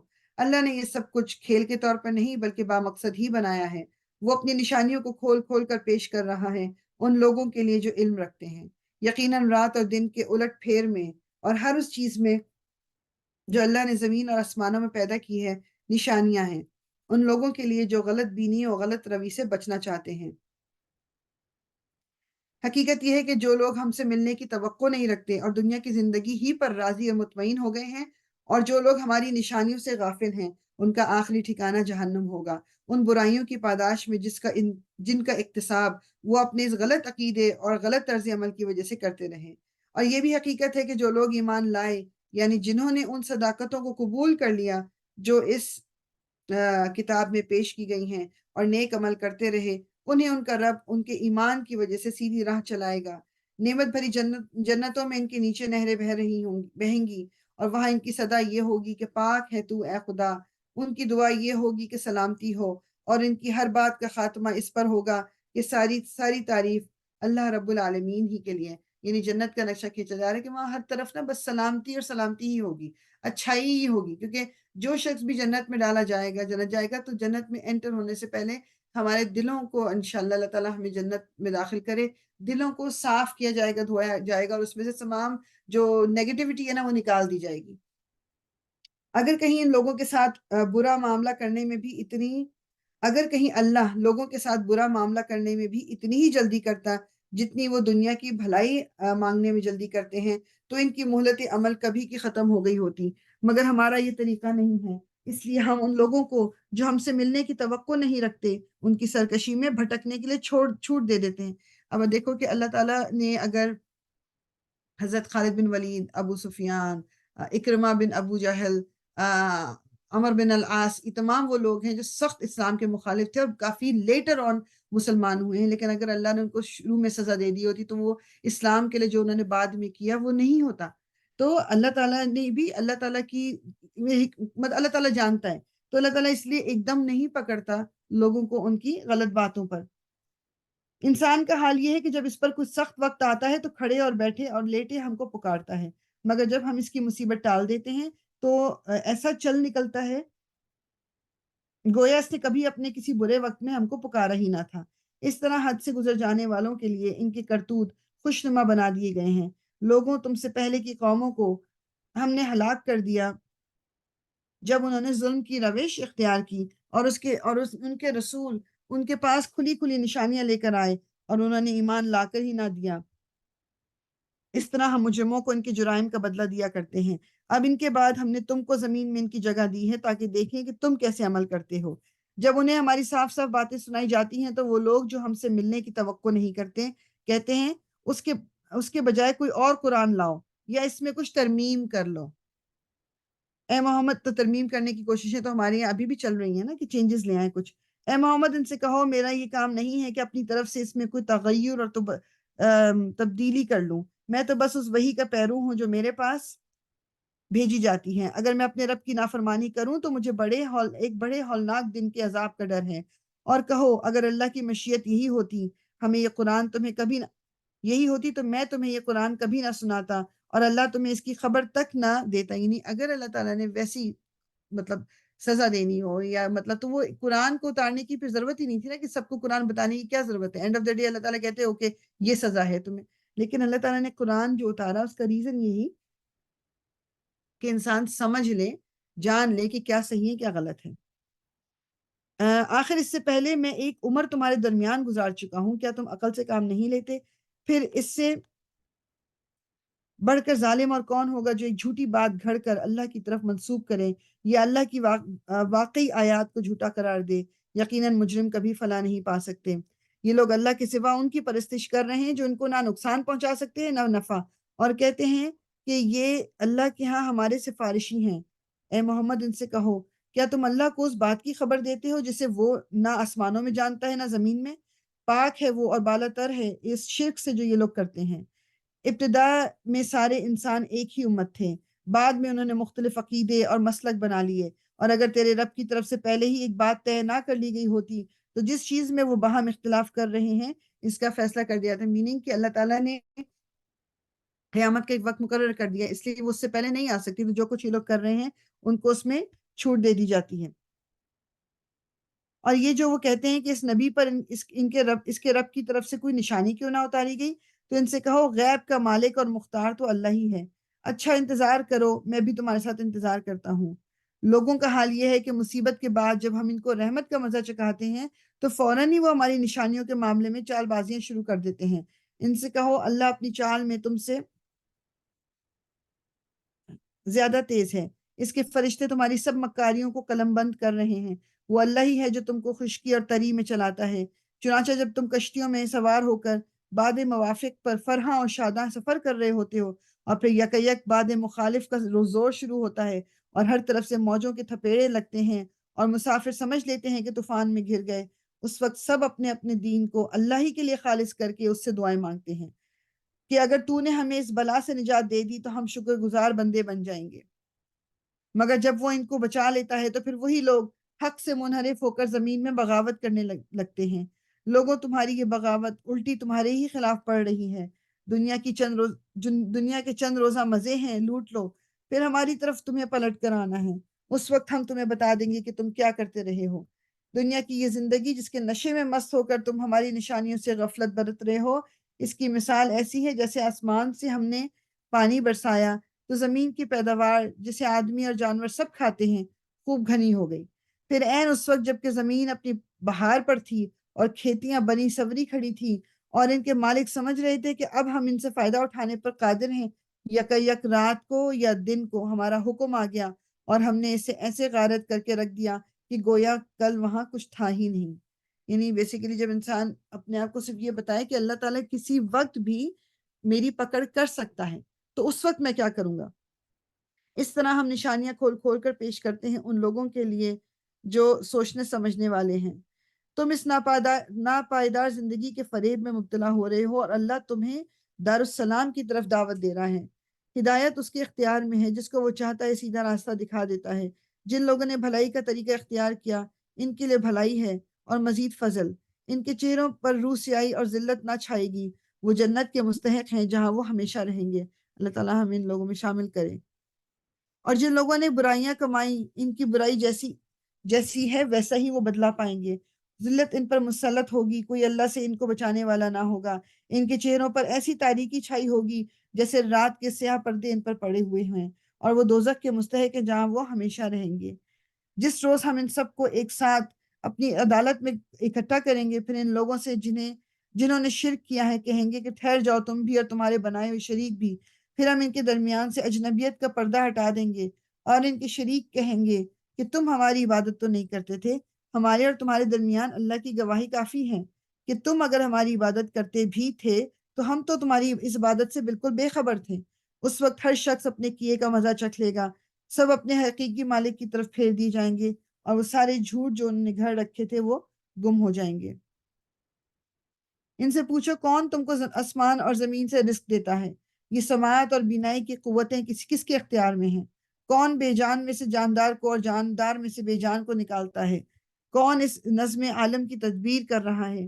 وہ ضرور کہیں گے کہ اللہ. کہو پھر تم اس حقیقت کے خلاف چلنے سے پرہیز نہیں کرتے؟ تب تو یہی اللہ تمہارا حقیقی رب ہے، پھر حق کے بعد گمراہی کے سوا اور کیا باقی رہ گیا؟ آخر تم کدھر پھرائے جا رہے ہو؟ اے نبی دیکھو، اس طرح نافرمانی اختیار کرنے والوں پر تمہارے رب کی بات صادق آ گئی کہ وہ مان کر نہ دیں گے۔ ان سے پوچھو تمہارے ٹھہرائے ہوئے شریکوں میں کوئی ہے جو تخلیق کی ابتدا بھی کرتا ہے اور پھر اس کا اعادہ بھی کرے، یعنی کہ جس نے پہلی دفعہ بنایا، کوئی ایسا انسان ہے، کوئی ایسی تخلیق ہے جو پہلی دفعہ یعنی بنائے بھی اور پھر دوبارہ بھی زندہ کرے جس طرح اللہ تعالیٰ کریں گے؟ پھر تم یہ کس الٹی طرح راہ پر چلائے جا رہے ہو؟ ان سے پوچھو تمہارے ٹھہرائے ہوئے شریکوں میں کوئی ایسا بھی ہے جو حق کی طرف رہنمائی کرتا ہو؟ کہو وہ صرف اللہ ہے جو حق کی طرف رہنمائی کرتا ہے۔ پھر بھلا بتاؤ، جو حق کی طرف رہنمائی کرتا ہے وہ اس کا زیادہ مستحق ہے کہ اس کی پیروی کی جائے، یا وہ جو خود راہ نہیں پاتا الا یہ کہ اس کی رہنمائی کی جائے؟ آخر تمہیں کیا ہو گیا ہے؟ کیسے الٹے الٹے فیصلے کرتے ہو؟ حقیقت یہ ہے کہ ان میں سے اکثر لوگ محض قیاس اور گمان کے پیچھے چل رہے ہیں، حالانکہ گمان حق کی صورت کو کچھ بھی پورا نہیں حالانکہ گمان حق کی صورت کو کچھ بھی پورا نہیں کرتا۔ جو کچھ یہ کر رہے ہیں اللہ اس کو خوب جانتا ہے، اور یہ قرآن وہ چیز نہیں ہے جو اللہ کی وحی و تعلیم کے بغیر تصنیف کر لیا جائے، بلکہ یہ تو جو کچھ پہلے آ چکا تھا اس کی تصدیق اور الکتاب کی تفصیل ہے۔ اس میں کوئی شک نہیں کہ یہ فرما روائے کائنات کی طرف سے ہے۔ کیا یہ لوگ کہتے ہیں کہ پیغمبر نے اسے خود تصنیف کر لیا ہے؟ کہو اگر تم اپنے اس الزام میں سچے ہو تو ایک صورت اس جیسی تصنیف کر لاؤ اور ایک خدا کو چھوڑ کر جس کو بلا سکتے ہو وعدے کے لیے بلا لو، مدد کے لیے بلا لو۔ اصل یہ ہے کہ جو چیز ان کے علم کی گرفت میں نہیں آئی اور جس کا معال بھی ان کے سامنے نہیں آیا، اس کو انہوں نے خواہ مخواہ جھٹلا دیا۔ اس طرح تو ان سے پہلے کے لوگ بھی جھٹلا چکے ہیں۔ پھر دیکھ لو ان ظالموں کا کیا انجام ہوا۔ ان میں سے کچھ لوگ ایمان لائیں گے اور کچھ نہیں لائیں گے، اور تیرا رب ان مفسدوں کو خوب جانتا ہے۔ اگر یہ تجھے جھٹلاتے ہیں تو کہہ دے کہ میرا عمل میرے لیے ہے اور تمہارا عمل تمہارے لیے۔ جو کچھ میں کرتا ہوں اس کی ذمہ داری تم پہ نہیں، تم بری الذمہ ہو، اور جو کچھ تم کرتے ہو اس کی ذمہ داری سے میں بری الذمہ ہوں۔ ان میں سے بہت سے لوگ ہیں جو تیری باتیں سنتے ہیں، مگر کیا تو بہروں کو سنائے گا خواہ وہ کچھ نہ سمجھتے ہوں؟ ان میں بہت سے لوگ ہیں جو تجھے دیکھتے ہیں، مگر کیا تو اندھوں کو راہ بتائے گا خواہ انہیں کچھ سوچتا نہ ہو؟ حقیقت یہ ہے کہ اللہ لوگوں پر ظلم نہیں کرتا، بلکہ لوگ خود ہی اپنے اوپر ظلم کرتے ہیں۔ آج یہ دنیا کی زندگی میں مست ہیں، اور جس روز اللہ ان کو اکٹھا کرے گا تو یہی دنیا کی زندگی انہیں ایسی معلوم ہوگی گویا یہ محض ایک گھڑی بھر آپس میں جان پہچان کرنے کو ٹھہرے تھے۔ اس وقت تحقیق ہو جائے گی کہ فی الواقع سخت گھاٹے میں رہے وہ لوگ جنہوں نے اللہ کی ملاقات کو جھٹلایا اور ہرگز راہ راست پر نہ تھے۔ جن برے نتائج سے ہم انہیں ڈرا رہے ہیں، ان کا کوئی حصہ ہم تیرے جیتے جی دکھا دیں یا اس سے پہلے ہی تجھے اٹھا لیں، بہرحال انہیں آنا ہماری ہی طرف ہے، اور جو کچھ یہ کر رہے ہیں اس پر اللہ گواہ ہے۔ جی کوئی مجھے والنٹیئر چاہیے جو تھوڑی دیر کو سے پڑھ دے، مجھے ہینڈ ریز کر دیں یا انمیوٹ کر کے بتا دیجیے گا جو پڑھ سکتا ہے۔ ہر امت کے لیے ایک رسول ہے، پھر جب کسی امت کے پاس اس کا رسول آ جاتا ہے تو اس کا فیصلہ پورے انصاف کے ساتھ چکا دیا جاتا ہے اور اس پر ذرہ برابر ظلم نہیں کیا جاتا۔ کہتے ہیں اگر تمہاری یہ دھمکی سچی ہے تو آخر یہ کب پوری ہوگی؟ دھمکی کون سی؟ کہ قیامت کی جو بات رسول اللہ نے کی۔ کہو میرے اختیار میں خود اپنا نفع اور ضرر بھی نہیں، یہ سب کچھ اللہ کی مشیت پر موقوف ہے۔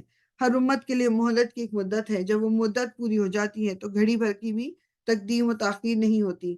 ان سے کہو کبھی تم نے یہ بھی سوچا ہے کہ اگر اللہ کا عذاب اچانک رات کو یا دن کو آ جائے تو تم کیا کر سکتے ہو؟ آخر یہ ایسی کون سی چیز ہے جس کے لیے مجرم جلدی مچائیں؟ جس میں نے پہلے بھی کہہ چکی ہوں کہ وہ قیامت کے لیے جلدی مچا رہے تھے۔ کیا جب وہ تم پر آ پڑیں اسی وقت تم اسے مانو گے؟ اب بچنا چاہتے ہو، حالانکہ تم خود ہی اس کے جلدی آ جانے کا تقاضا کرتے تھے۔ پھر ظالموں سے کہا جائے گا کہ اب ہمیشہ کے لیے عذاب کا مزہ چکھو، جو کچھ تم کماتے رہے ہو اس کی پاداش کے سوا اور کیا بدلہ تم کو دیا جا سکتا ہے؟ پھر پوچھتے ہیں کہ واقعی یہ سچ ہے جو تم کہہ رہے ہو؟ کہو میرے رب کی قسم یہ بالکل سچ ہے، اور تم اتنا بلبوتا نہیں رکھتے کہ اسے ظہور میں آنے سے روک دو۔ اگر ہر شخص ہر اس شخص کے پاس جس نے ظلم کیا ہے روئے زمین کی دولت بھی ہو تو اس عذاب سے بچنے کے لیے وہ اسے فدیہ میں دینے پر آمادہ ہو جائے گا۔ جب یہ لوگ اس عذاب کو دیکھ لیں گے تو دل ہی دل میں پچھتائیں گے، مگر ان کے درمیان پورے انصاف سے فیصلہ کیا جائے گا، کوئی ظلم ان پر نہ ہوگا۔ سنو، آسمانوں اور زمین میں جو کچھ ہے اللہ کا ہے، سن رکھو اللہ کا وعدہ سچا ہے، مگر اکثر انسان جانتے نہیں ہیں۔ وہی زندگی بخشتا ہے اور وہی موت دیتا ہے، اور اسی کی طرف تم سب کو پلٹنا ہے۔ جی، کوئی ہے والنٹیئر؟ جی مجھے آیت نمبر بتا دیں پلیز۔ حضرت سورہ یونس کی ہے نا پوری؟ جی سورہ یونس ہے، ایک سیکنڈ، آیہ آیا نمبر نمبر 57 یا ایھا الناس، یہ نہیں آتا 57 نہیں، جزاک اللہ خیرن، بس یہ 3-4 منٹ کے لیے صرف۔ آیت 57 رائٹ؟ ایکچولی لوگوں تمہارے پاس مل گئی ہے۔ تمہارے رب کی، اوکے، یہ تو نہیں ہے ہر امت کے لیے ایک رسول ہے؟ نہیں، لوگوں تمہارے پاس تمہارے رب کی طرف سے نصیحت آ گئی۔ Still trying to find. اچھا، میں اس کو پڑھتی ہوں نا، آپ اس کو ڈھونڈ لینا تھی دیر میں۔ ٹھیک ہے لوگوں تمہارے پاس تمہارے ٹھیک رب ہے۔ کی طرف سے نصیحت آ گئی ہے، یہ وہ چیز ہے جو دلوں کے امراض کی شفا ہے، اور جو اسے قبول کر لیں ان کے لیے رہنمائی اور رحمت ہے۔ اے نبی کہو کہ یہ اللہ کا فضل اور اس کی مہربانی ہے کہ یہ چیز اس نے بھیجی، اس پر تو لوگوں کو خوشی منانی چاہیے، یہ ان سب چیزوں سے بہتر ہے جنہیں لوگ سمیٹ رہے ہیں۔ اے نبی ان سے کہو، تم لوگوں نے کبھی یہ بھی سوچا ہے کہ جو رزق اللہ نے تمہارے لیے اتارا ہے اس میں سے تم نے خود ہی کسی کو حرام اور کسی کو حلال ٹھہرا لیا ہے؟ ان سے پوچھو، اللہ نے تم کو اس کی اجازت دی تھی یا تم اللہ پر افطرا کر رہے ہو؟ جو لوگ اللہ پر یہ جھوٹا افطرا باندھتے ہیں، یعنی جھوٹا کیا ہے کہ جو اپنی مرضی سے چیزوں کو حلال یا حرام کر لینا اور کہہ دینا کہ یہ دین میں یہی ہے، ان کا کیا گمان ہے کہ قیامت کے روز ان سے کیا معاملہ ہوگا؟ اللہ تو لوگوں پر مہربانی کی نظر رکھتا ہے، مگر اکثر انسان ایسے ہیں جو شکر نہیں کرتے۔ جی سبین۔ اوکے، بسم اللہ الرحمن الرحیم۔ اے نبی صلی اللہ علیہ وسلم، تم جس حال میں بھی ہوتے ہو اور قرآن میں سے جو کچھ بھی سناتے ہو اور لوگوں تم بھی جو کچھ کرتے ہو، اس سب کے دوران میں ہم تم کو دیکھتے رہتے ہیں۔ کوئی ذرہ برابر چیز آسمان اور زمین میں ایسی نہیں ہے، نہ چھوٹی نہ بڑی، جو تیرے رب کی نظر سے پوشیدہ ہو اور ایک صاف دفتر میں درج نہ ہو۔ سنو، جو اللہ کے دوست ہیں، جو ایمان لائے اور جنہوں نے تقویٰ کا رویہ اختیار کیا، ان کے لیے کسی خوف اور رنج کا موقع نہیں ہے۔ دنیا اور آخرت دونوں زندگیوں میں ان کے لیے بشارت ہی بشارت ہے۔ اللہ کی باتیں بدل نہیں سکتی، یہی بڑی کامیابی ہے۔ اے نبی صلی اللہ علیہ وسلم، جو باتیں یہ لوگ تجھ پر بناتے ہیں وہ تجھے رنجیدہ نہ کریں۔ عزت ساری کی ساری خدا کے اختیار میں ہے اور وہ سب کچھ سنتا اور جانتا ہے۔ آگاہ رہو، آسمان کے بسنے والے ہوں یا زمین کے، سب کے سب اللہ کے مملوک ہیں، اور جو لوگ اللہ کے سوا کچھ اپنے خود ساختہ شریکوں کو پکار رہے ہیں وہ نرے وہم و گمان کے پیروں ہیں اور محض قیاس آرائیاں کرتے ہیں۔ وہ اللہ ہی ہے جس نے تمہارے لیے رات بنائی کہ اس میں سکون حاصل کرو اور دن کو روشن بنایا۔ اس میں نشانیاں ہیں ان لوگوں کے لیے جو کھلے کانوں سے پیغمبر کی دعوت کو سنتے ہیں۔ لوگوں نے کہہ دیا کہ اللہ نے کسی کو بیٹا بنایا ہے، سبحان اللہ، وہ تو بے نیاز ہے، آسمانوں اور زمین میں جو کچھ ہے سب اس کی ملک ہے۔ تمہارے پاس اس قول کے لیے آخر دلیل کیا ہے؟ کیا تم اللہ کے متعلق وہ باتیں کہتے ہو جو تمہارے علم میں نہیں ہیں؟ اے محمد صلی اللہ علیہ وسلم، کہہ دو کہ جو لوگ اللہ پر جھوٹے افطرا باندھتے ہیں وہ ہرگز فلاح نہیں پا سکتے۔ دنیا کی چند روزہ زندگی میں مزے کر لیں، پھر ہماری طرف ان کو پلٹنا ہے، پھر ہم اس کفر کے بدلے جس کا ارتکاب وہ کر رہے ہیں ان کو سخت عذاب کا مزہ چکھائیں گے۔ ان کو نوح علیہ السلام کا قصہ سناؤ، اس وقت کا قصہ جب اس نے اپنی قوم سے کہا تھا کہ اے برادران قوم، اگر میرا تمہارے درمیان رہنا اور اللہ کی آیات سنا کر تمہیں غفلت سے بیدار کرنا تمہارے لیے ناقابل برداشت ہو گیا ہے تو میرا بھروسہ اللہ پر ہے۔ تم اپنے ٹھہرائے ہوئے شریکوں کا ساتھ لے کر ایک متفقہ فیصلہ کر لو اور جو مصیبت تمہارے پیش نظر ہو اس کو خوب سوچ سمجھ لو تاکہ اس کا کوئی پہلو تمہاری نگاہ سے پوشیدہ نہ رہے، پھر میرے خلاف اس کو عمل میں لے آؤ اور مجھے ہرگز مہلت نہ دو۔ تم نے میری نصیحت سے منہ موڑا تو میرا کیا نقصان کیا؟ میں تم سے کسی اجر کا طلبگار نہ تھا، میرا اجر تو اللہ کے ذمہ ہے اور مجھے حکم دیا گیا ہے کہ خواہ کوئی مانے یا نہ مانے میں خود مسلم بن کر رہا ہوں۔ انہوں نے اس پہ جھٹلایا اور نتیجہ یہ ہوا کہ ہم نے اسے اور ان لوگوں کو جو اس کے ساتھ کشتی میں تھے بچا لیا اور انہی کو زمین میں جانشین بنایا اور ان سب لوگوں کو غرق کر دیا جنہوں نے ہماری آیات کو جھٹلایا تھا۔ بس دیکھ لو کہ جنہیں متنبہ کیا گیا تھا اور پھر بھی انہوں نے مان کر نہ دیا، ان کا کیا انجام ہوا۔ اوکے، پھر نوح جزاک علیہ اللہ السلام خیر سبین، جزاک اللہ خیر، جزاک اللہ خیر۔ اچھا، اب میں پڑھ لیتی ہوں جی۔ میں نے اب دیکھا ہے امارا کا اور انیلا کا بھی ہینڈ ریز ہے، آپ نے پڑھنے کے لیے ہاتھ ریز کیے ہوئے، تو نیکسٹ ٹائم میں آپ میں سے کسی ایک کو چوز کر لوں گی انشاءاللہ۔ جی پڑھنے کے لیے السلام اوکے، علیکم۔ جزاک اللہ، وعلیکم السلام۔ پھر نوح علیہ السلام کے بعد ہم نے مختلف پیغمبروں کو ان کی قوموں کی طرف بھیجا، اور وہ ان کے پاس کھلی کھلی نشانیاں لے کر آئے، مگر جس چیز کو انہوں نے پہلے جھٹلا دیا تھا اسے پھر مان کر نہ دیا۔ اس طرح ہم حد سے گزر جانے والوں کے دلوں پر ٹھپا لگا دیتے ہیں۔ پھر ان کے بعد ہم نے موسیٰ اور ہارون کو اپنی نشانیوں کے ساتھ فرعون اور اس کے سرداروں کی طرف بھیجا، مگر انہوں نے اپنی بڑائی کا گھمنڈ کیا اور وہ مجرم لوگ تھے۔ پس جب ہمارے پاس سے حق ان کے سامنے آیا تو انہوں نے کہہ دیا کہ یہ تو کھلا جادو ہے۔ موسیٰ نے کہا، تم حق کو یہ کہتے ہو جبکہ وہ تمہارے سامنے آ گیا، کیا یہ جادو ہے؟ حالانکہ جادوگر فلاح نہیں پاتے۔ انہوں نے جواب میں کہا، کیا تو اس لیے آیا ہے کہ ہمیں اس طریقے سے پھیر دے جس پر ہم نے اپنے باپ دادا کو پایا ہے، اور زمین میں بڑائی تو تم دونوں کی قائم ہو جائے؟ بیسیکلی کیا یہ فرعون نے کہا تھا کہ میں تم اس لیے سارا کچھ کر رہا ہوں کہ تمہیں حکومت مل جائے اور جو ہم اتنے عرصے سے فالو کرتے ہوئے آئے ہیں اس سے ہم ہٹ جائیں، تمہاری بات تو ہم ماننے والے نہیں ہیں۔ اور فرعون نے اپنے آدمیوں سے کہا کہ ہر ماہر فن جادوگر کو میرے پاس حاضر کرو۔ جب جادوگر آ گئے تو موسیٰ نے ان سے کہا، جو کچھ تمہیں پھینکنا ہے پھینکو۔ پھر جب انہوں نے اپنے آنچھر پھینک دیے تو موسیٰ نے کہا، یہ جو کچھ تم نے پھینکا ہے یہ جادو ہے، اللہ ابھی اسے باطل کر دیتا ہے۔ مفسدوں کے کام کو اللہ سدھرنے نہیں دیتا، اور اللہ اپنے نافرمانوں سے حق کو حق اپنے فرمانوں سے حق کو حق کر کے دکھاتا ہے، خواہ مجرموں کو وہ کتنا ہی ناگوار ہو۔ پھر دیکھو، موسیٰ کو اور اس کی قوم میں سے چند نوجوانوں کے سوا کسی نے نہ مانا، فرعون کے ڈر سے اور خود اپنی قوم کے سربرآوردہ لوگوں کے ڈر سے، جنہیں خوف تھا کہ فرعون ان کو عذاب میں مبتلا کرے گا۔ اور واقعہ یہ ہے کہ فرعون زمین میں غلبہ رکھتا تھا اور وہ ان لوگوں میں سے تھا جو کسی حد پر رکتے نہیں ہیں۔ بیسیکلی آپ ہم تو جیتا جاگتا فرعون دیکھ رہے ہیں نا، یہ نتنیاہو کی فارم میں، یہ جیتا جاگتا فرعون۔ موسیٰ نے اپنی قوم سے کہا کہ لوگوں، اگر تم واقعی اللہ پر ایمان رکھتے ہو تو اس پر بھروسہ کرو اگر مسلمان ہو۔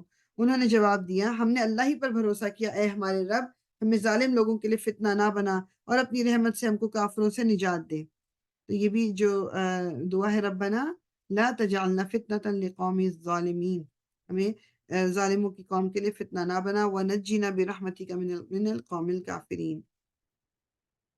اور ہم نے موسیٰ اور اس کے بھائی کو اشارہ کیا کہ مصر میں چند مکان اپنی قوم کے لیے مہیا کرو اور اپنے ان مکانوں کو قبلہ ٹھہرا لو اور نماز قائم کرو اور اہل ایمان کو بشارت دینی۔ کھلے عام تو عبادت نہیں کی جا سکتی، تو کچھ جگہیں ان کے لیے مہیا کرو جدھر جا کے وہ عبادت کر سکیں، اور اہل ایمان کو بشارت دے دو۔ موسیٰ نے دعا کی، اے ہمارے رب، تو نے فرعون اور اس کے سرداروں کو دنیا کی زندگی میں زینت اور اموال سے نوازا ہے۔ اے رب، کیا یہ اس لیے ہے کہ وہ لوگوں کو تیری راہ سے بھٹکائیں؟ یعنی بیسیکلی دکھ اور تکلیفیں نہیں کہ اللہ تعالیٰ ان کو تو نے اتنا دیا، وہ اس لیے دیا ہے، مطلب ان پہ کیوں نہیں آ رہا کوئی عذاب، یا ان کو تنگ کیوں نہیں اس طرح سے کیا جا رہا۔ اے رب، ان کے مال غارت کر دے اور ان کے دلوں پر ایسی مہر کر دے کہ ایمان نہ لائیں جب تک کہ دردناک عذاب نہ دیکھ لیں۔ اللہ تعالیٰ نے جواب میں فرمایا، تم دونوں کی دعا قبول کی گئی، ثابت قدم رہو اور ان لوگوں کے طریقے کی پیروی ہرگز نہ کرو جو علم نہیں رکھتے۔ اور ہم بنی اسرائیل کو سمندر سے گزار لے گئے، پھر فرعون اور اس کے لشکر ظلم اور زیادتی کی غرض سے ان کے پیچھے چلے، حتیٰ کہ جب فرعون اور ڈوبنے لگا تو بول اٹھا، میں نے مان لیا کہ خداوند حقیقی اس کے سوا کوئی نہیں ہے جس پر بنی اسرائیل ایمان لائے، اور میں بھی سر اطاعت جھکا دینے والوں میں سے ہوں۔ Basically it was too late, جب وہ ڈوبنے لگا تو اس نے یہ کہا، جواب دیا گیا، اب ایمان لاتا ہے، حالانکہ اس سے پہلے تک تو نافرمانی کرتا رہا اور فساد برپا کرنے والوں میں سے تھا۔ اب تو ہم صرف تیری لاش ہی کو بچائیں گے تاکہ تو بعد کی نسلوں کے لیے نشان عبرت ہے، اگرچہ بہت سے انسان ایسے ہیں جو ہماری نشانیوں سے غفلت برتتے ہیں۔ ہم نے بنی اسرائیل کو بہت اچھا ٹھکانہ دیا اور نہایت عمدہ وسائل زندگی انہیں عطا کیے، پھر انہوں نے باہم اختلاف نہیں کیا مگر اس وقت تک جب کہ ان کے پاس علم آ چکا تھا۔ یقیناً تیرا رب قیامت کے روز ان کے درمیان اس چیز کا فیصلہ کر دے گا جس میں وہ اختلاف کرتے رہے ہیں۔ اب اگر تجھے اس ہدایت کی طرف سے بھی کچھ بھی شک ہو جو ہم نے تجھ پر نازل کی ہے تو ان لوگوں سے پوچھ لے جو پہلے سے کتاب پڑھ رہے ہیں، فی الواقع کہ تیرے پاس حق ہی آیا ہے تیرے رب کی طرف سے، لہٰذا تو شک کرنے والوں میں سے نہ ہو اور ان لوگوں میں نہ شامل ہو جنہوں نے اللہ کی آیات کو جھٹلا دیا، ورنہ تو نقصان اٹھانے والوں میں سے ہوگا۔ حقیقت یہ ہے کہ جن لوگوں پر تیرے رب کا قول راست آ گیا ہے، ان کے سامنے خواہ کوئی نشانی آ جائے وہ کبھی ایمان لا کر نہیں دیتے، جب تک کہ دردناک عذاب سامنے آتا نہ دیکھ لیں۔ پھر کیا ایسی کوئی مثال ہے کہ ایک بستی عذاب دیکھ کر ایمان لائی ہو اور اس کا ایمان اس کے لیے نفع بخش ثابت ہوا ہو؟ یونس کی قوم کے سوا اس کی کوئی نظیر نہیں، یعنی یونس علیہ السلام نے کہا نا واحد ان کی قوم تھی کہ جن کے اوپر سے عذاب کو پھر ٹال دیا گیا تھا۔ ہم نے اس پر سے دنیا کی زندگی میں رسوائی کا عذاب ٹال دیا تھا اور اس کو ایک مدت تک زندگی سے بہرامند ہونے کا موقع دے دیا تھا۔ اگر تیرے رب کی مشیت یہ ہوتی کہ اس زمین میں سب مومن اور فرما بردار ہی ہوں تو سارے اہل زمین ایمان لے آئے ہوتے۔ پھر کیا تو لوگوں کو مجبور کرے گا کہ وہ مومن ہو جائیں؟ کوئی متنفس اللہ کے اذن کے بغیر ایمان نہیں لاتا، اور اللہ کا طریقہ یہ ہے کہ جو لوگ عقل سے کام نہیں لیتے وہ ان پر گندگی ڈال دیتا ہے۔ ان سے کہو زمین میں اور آسمانوں کے لیے جو کچھ ہے اسے آنکھیں کھول کر دیکھو، اور جو لوگ ایمان لانا ہی نہیں چاہتے ان کے لیے نشانیاں اور تنبیہیں آخر کیا مفید ہو سکتی ہیں؟ اب یہ لوگ اس کے سوا اور کس چیز کے منتظر ہیں کہ وہی برے دن دیکھیں جو ان سے پہلے گزرے ہوئے لوگ دیکھ چکے ہیں؟ ان سے کہو اچھا انتظار کرو، میں بھی تمہارے ساتھ انتظار کرتا ہوں۔ پھر جب ایسا وقت آتا ہے تو ہم اپنے رسولوں کو اور ان لوگوں کو جو بچا لیا کرتے ہیں جو ایمان لائے ہوں۔ ہمارا یہی طریقہ ہے، ہم پر یہ حق ہے کہ مومنوں کو بچا لیں۔ اے نبی کہہ دو، سوری ہمارا آپ پڑھیں گی تھوڑی دیر پلیز؟ یہ آیا نمبر ہے 104۔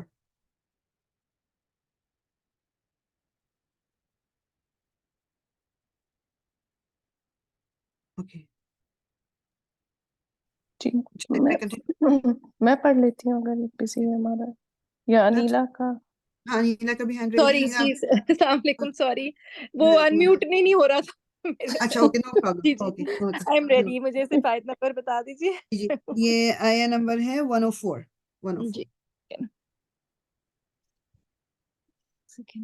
اے نبی کہہ دو۔ ایک منٹ جی، میں دیکھ رہی ہوں یہ 98۔ اگر آپ تفہیم کی بک سے پڑھ رہی ہیں جی تو اٹس پیج 315۔ جی مل گیا، ہاں نہیں وہ آن لائن ہی ہے اس لیے دیر لگ رہی تھی۔ بسم اللہ الرحمن الرحیم۔ اے نبی کہہ دو کہ لوگو، اگر تم ابھی تک میرے دین کے متعلق کسی شک میں ہو تو سن لو کہ تم اللہ کے سوا جن کی بندگی کرتے ہو میں ان کی بندگی نہیں کرتا، بلکہ صرف اسی خدا کی بندگی کرتا ہوں جس کے قبضے میں تمہاری موت ہے۔ مجھے حکم دیا گیا ہے کہ میں ایمان لانے والوں میں سے ہوں، اور مجھ سے فرمایا گیا ہے کہ تو یکسو ہو کر اپنے آپ کو ٹھیک ٹھیک اس دین پر قائم کر دے، اور ہرگز ہرگز مشرکوں میں سے نہ ہو، اور اللہ کو چھوڑ کر کسی ایسی ہستی کو نہ پکار جو تجھے نہ فائدہ پہنچا سکتی ہے نہ نقصان۔ اگر تو ایسا کرے گا تو ظالموں میں سے ہوگا۔ اگر اللہ تجھے کسی مصیبت میں ڈالے تو خود اس کے سوا کوئی نہیں جو اس مصیبت کو ٹال دے، اور اگر وہ تیرے حق میں کسی بھلائی کا ارادہ کرے تو اس کے فضل کو پھیرنے والا بھی کوئی نہیں ہے۔ وہ اپنے بندوں میں سے جس کو چاہتا ہے اپنے فضل سے نوازتا ہے، اور وہ درگزر کرنے والا اور رحم فرمانے والا ہے۔ اے محمد کہہ دو کہ لوگو، تمہارے پاس تمہارے رب کی طرف سے حق آ چکا ہے، اب جو سیدھی راہ اختیار کرے اس کی راست روی اسی کے لیے مفید ہے، اور جو گمراہ رہے اس کی گمراہی اسی کے لیے تباہ کن ہے، اور میں تمہارے اوپر کوئی حوالہ دار نہیں ہوں۔ اور اے نبی تم اس ہدایت کی پیروی کیے جاؤ جو تمہاری طرف بذریعہ وحی بھیجی جا رہی ہے، اور صبر کرو یہاں تک کہ فیصلہ کر دے، اور وہی بہترین فیصلہ کرنے والا ہے۔ اوکے جزاک اللہ، یہ سورہ ختم ہو گئی، انشاءاللہ نیکسٹ میں کر لیتی ہوں۔ جزاک اللہ خیر۔ جی اچھا جی، نیکسٹ جو ہے ہماری سورہ ہود۔ یہ چھوٹی چھوٹی سی صورتیں ہیں، اور یہ جو ہے نا جیسے یہ سورہ یونس ہوگی، سورہ ہود ہوگی، آگے پیچھے کی ہی صورتیں ہیں، یہ مکی صورتیں ہیں اور یہ آگے پیچھے کی ہیں۔ تو انشاءاللہ سورہ ہود شروع کرتے ہیں۔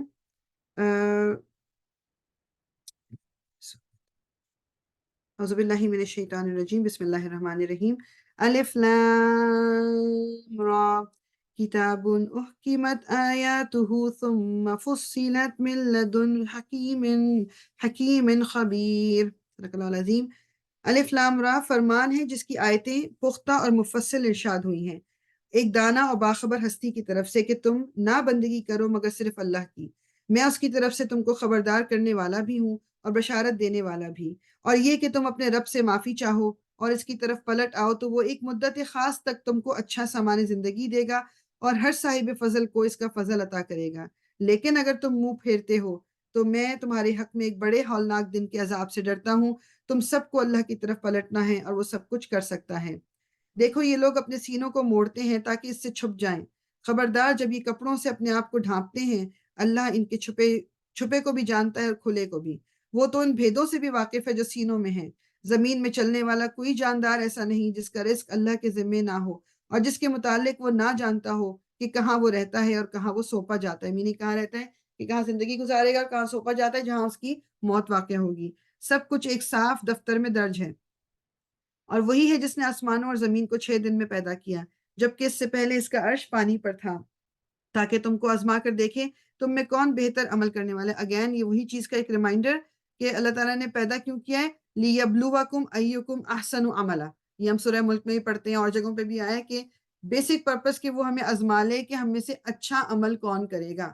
بس اب جو سچویشن اسپیشلی رمضان میں اپنے آپ کو کوشش کریں کہ وہ چیزیں جو عام دنوں میں ہمارے دلوں کو دکھ دیتی ہیں یا جن کی بیسس پہ ہم ایک دم سے ری ایکشن شو کرتے ہیں اور ہم منہ سے کوئی الفاظ نکالتے ہیں، تو اسپیشلی اس مہینے میں تو بالکل اپنی زبان کو کوشش کریں کہ روک کے رکھیں، اور اچھے عمل جتنے بھی کر سکتے ہیں، جتنے بھی طریقے سے ہم کسی کی مدد کر سکتے ہیں، کسی کے لیے کچھ بھی چھوٹا موٹا کام بھی ہے وہ ضرور اس میں ہم کرتے جائیں، کیونکہ اللہ تعالیٰ نے یہ جو آزمائش ہے نا، یہ ایک طرح سے دیکھیں تو آف کورس انسان تھوڑا فیئرفل ہوتا ہے، خوف آتا ہے کہ اچھا ہر وقت میں آزمایا جا رہا ہوں تو میں جو کچھ بھی کر رہا ہوں وہ ایک مطلب دیکھا بھی جا رہا ہے اور لکھا بھی جا رہا ہے، اور دوسری طرف ایک اس میں سکون یہ آتا ہے کہ اللہ تعالیٰ نے یہ کہا ہے کہ کون بہتر عمل کرے، بس ہم نے عمل اچھا کرنا ہے، اس کی اب وہ اللہ تعالیٰ کے نے اس کا اجر اللہ تعالیٰ نے مجھے دینا ہے۔ اللہ تعالیٰ نے کوئی نمبر نہیں بتایا مجھے، اللہ تعالیٰ نے کوئی یہ نہیں کہا کہ اتنے نیک عمل ضروری ہیں ایک دن میں یا 2 دن میں، بس مجھے کنٹینیوسلی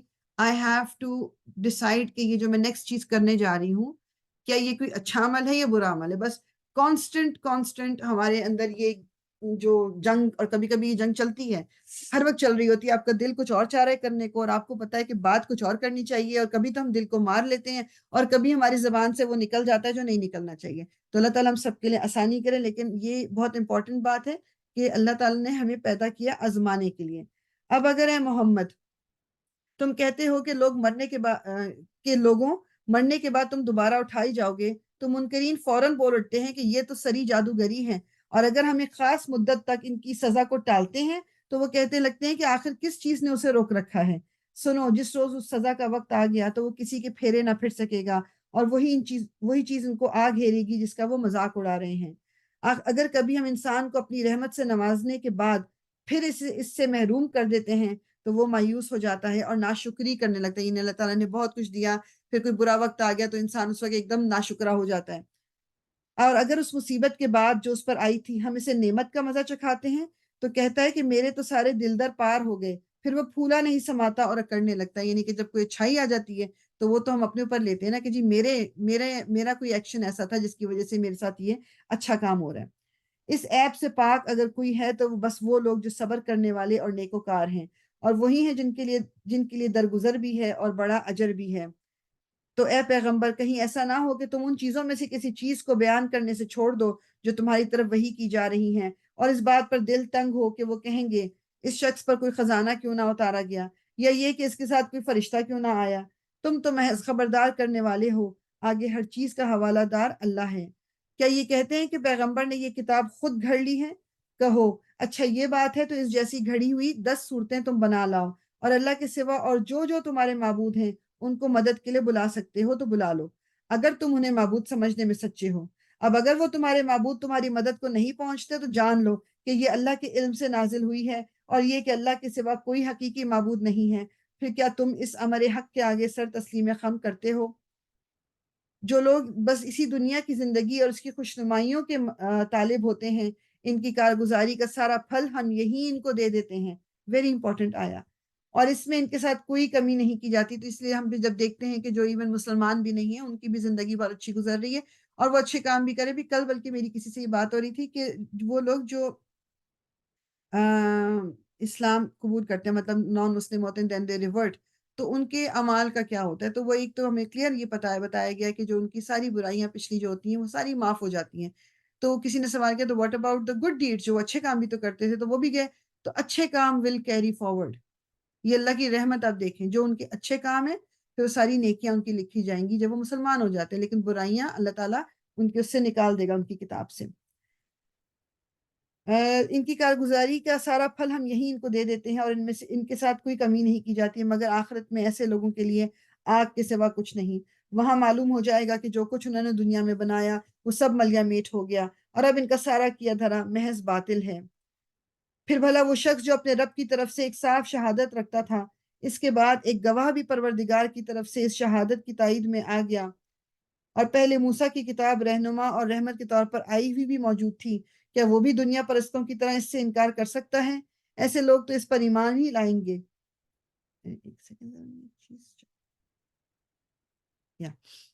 ایمان ہی لائیں گے. اور انسانی گروہوں میں سے جو کوئی اس کا انکار کرے تو اس کے لیے جس جگہ کا وعدہ ہے وہ دوزخ ہے. بس اے پیغمبر تم اس چیز کی طرف سے کسی شک میں نہ پڑنا، یہ حق ہے تمہارے رب کی طرف سے، مگر اکثر لوگ نہیں مانتے. اور اس شخص سے بڑھ کر ظالم اور کون ہوگا جو اللہ پر جھوٹ گھڑے. ایسے لوگ اپنے رب کے حضور پیش ہوں گے اور گواہ شہادت دیں گے کہ یہ ہیں وہ لوگ جنہوں نے اپنے رب پر جھوٹ گھڑا. سنو خدا کی لعنت ہے ظالموں پر، ان ظالموں پر جو خدا کے راستے سے لوگوں کو روکتے ہیں، اس کے راستے کو ٹیڑھا کرنا چاہتے ہیں اور آخرت کا انکار کرتے ہیں. امیجن کریں کہ کتنے ہمارے اس طرح کے اب مولوی جن کو ہم کہتے ہیں کہ جن کی فالوئنگ بھی کافی، کتنا زیادہ لوگوں کو مشکل بتا کے دین کو، اور کتنے لوگوں کو اس دین سے پھیر دیتے ہیں، یا ان کو ایک ایسی طرف لگا دیتے ہیں کہ جو دین کا حصہ نہیں ہے، اور وہ اس کو دین سمجھ کر رہے ہوتے ہیں. یعنی لٹرلی کتنے لوگوں کو ایسے دیکھا ہے کہ وہ اپنے پاس سے باتیں یعنی میں اپنے آپ کو اگر میں دیکھوں، میرا تو کوئی علم بھی نہیں ہے، مطلب آپ کچھ چھوٹا موٹا جو سیکھا جو آگے کوشش کری، لیکن میں بھی ان کی باتیں سن کے میں تھوڑی دیر کو پریشان ہوتی ہوں کہ یہ تو نہیں ہے، یہ this is not the truth, this is not the reality. لوگوں کو، اور وہ لوگ جو خود سے قرآن کو کھولتے بھی نہیں ہیں، ان کو یہ سب کچھ بتایا جا رہا ہے تو وہ تو اسی پہ یقین کر کے بیٹھیں گے. ان کے لیے تو وہی دین ہے. کبھی کچھ لوگ کچھ ہوں گے جو کہہ دیں گے کہ جی نماز پڑھنے کی بھی ضرورت نہیں ہے، میں آپ کی جگہ نماز پڑھوں کیونکہ آپ نے میرے ہاتھ پہ بیعت کر لی ہے.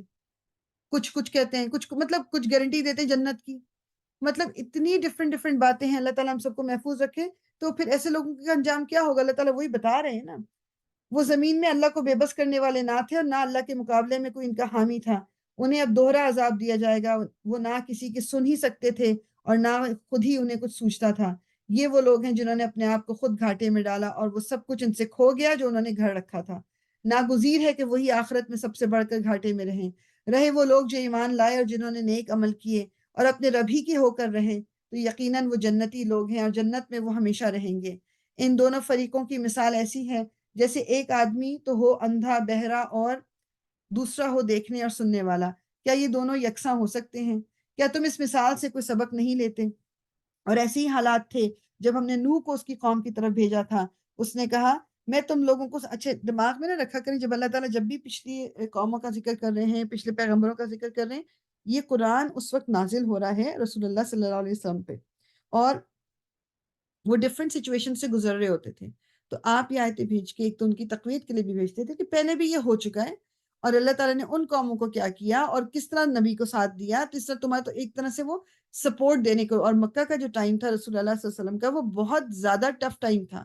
آپ کے وہی لوگ جو آپ کی پہلے تعریفیں کرتے نہیں تھکتے تھے، اور وہی آپ کے رشتے دار، وہ آپ کے اگینسٹ ہو کے اتنا زیادہ ظلم ڈھا رہے تھے، آپ کا مذاق اڑا رہے ہیں، آپ کو جادوگر کہہ رہے ہیں، آپ کو پاگل کہہ رہے ہیں، آپ کے اوپر گندگی لا لا کے پھینکی جا رہی ہے، آپ کی گردن میں چادریں ڈال ڈال کے آپ کی گردن دبانے کی کوشش کی جا رہی ہے، کھانے میں آپ کو زہر ملا کے دینے کی کوشش کی جا رہی ہے، آپ کو قتل کر، like this is all happening. مطلب آپ سوچو کہ یہ ہم جب کبھی پریشان ہوتے ہیں نا، کہ ہم جب دین میں پہ چلنے کی کوشش کرتے ہیں تو ہم دیکھتے ہیں کہ ہمارے ارد گرد کے لوگ جو ہیں ان کا رویہ ہم سے غلط ہو رہا ہے، خراب ہو رہا ہے، یا ہمارا دل دکھ رہے ہیں کہ وہ، تو اس وقت اپنے آپ کو یہ ریمائنڈ کرانا بہت ضروری ہے کہ نبی کریم صلی اللہ علیہ وسلم کے ساتھ کیا ہوا تھا. وہ تو اللہ کے چوزن ون تھے، ان کے پاس تو وہی آتی تھی، اور وہ لوگ ان کی گارنٹی دیتے تھے کہ یہ شخص سچا ہے، اور وہی لوگ پلٹ کے بول رہے ہیں کہ تو جھوٹ بول رہا ہے.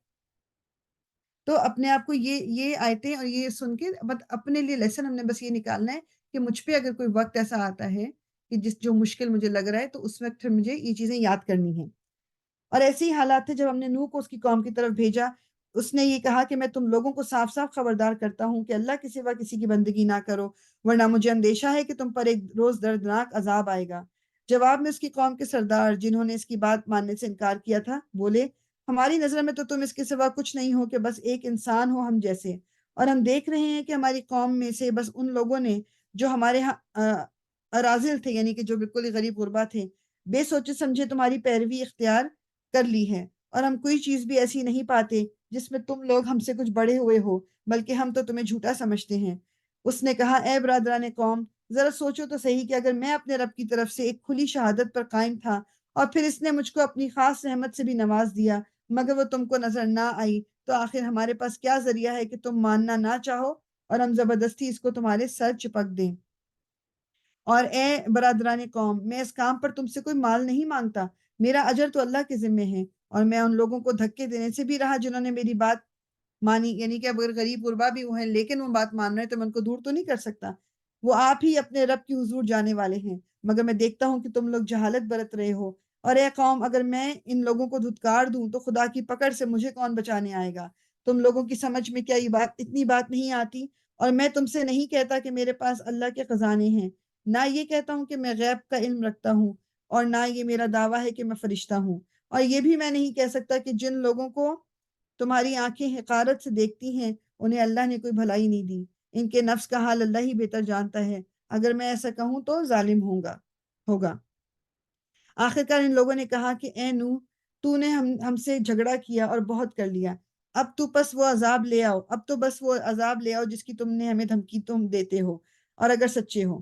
نوح نے جواب دیا، وہ تو اللہ ہی لائے گا اگر چاہے گا، اور تم اتنا بلبوتا نہیں رکھتے کہ اسے روک دو۔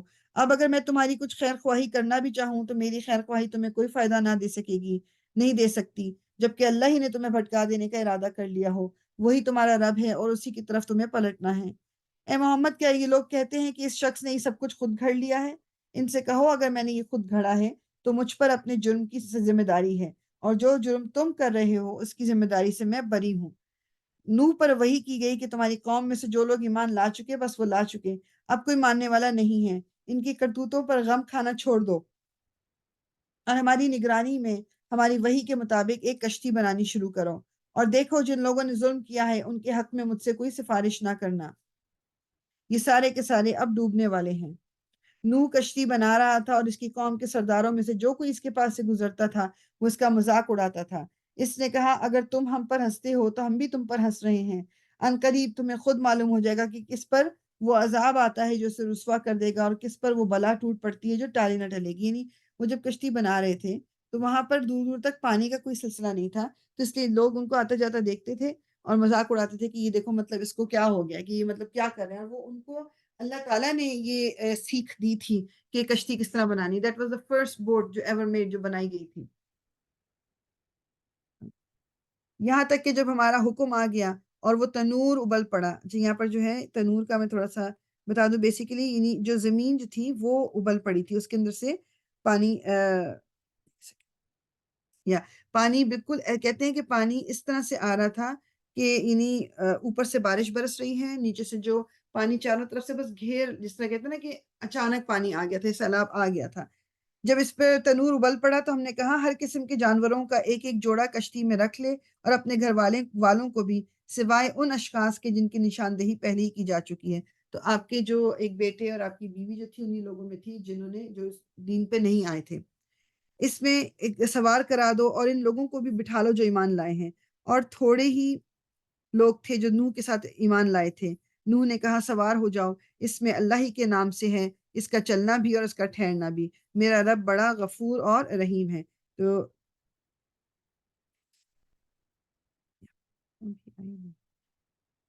کشتی ان لوگوں کے لیے چلی جا رہی تھی اور ایک ایک موج پہاڑ کی طرح اٹھ رہی تھی۔ نوح کا بیٹا دور فاصلے پر تھا۔ نوح نے پکار کر کہا، بیٹا ہمارے ساتھ سوار ہو جا، کافروں کے ساتھ نہ رہے۔ اس نے پلٹ کر جواب دیا، میں بھی ایک پہاڑ پر چڑھا جاتا ہوں جو مجھے پانی سے بچا لے گا۔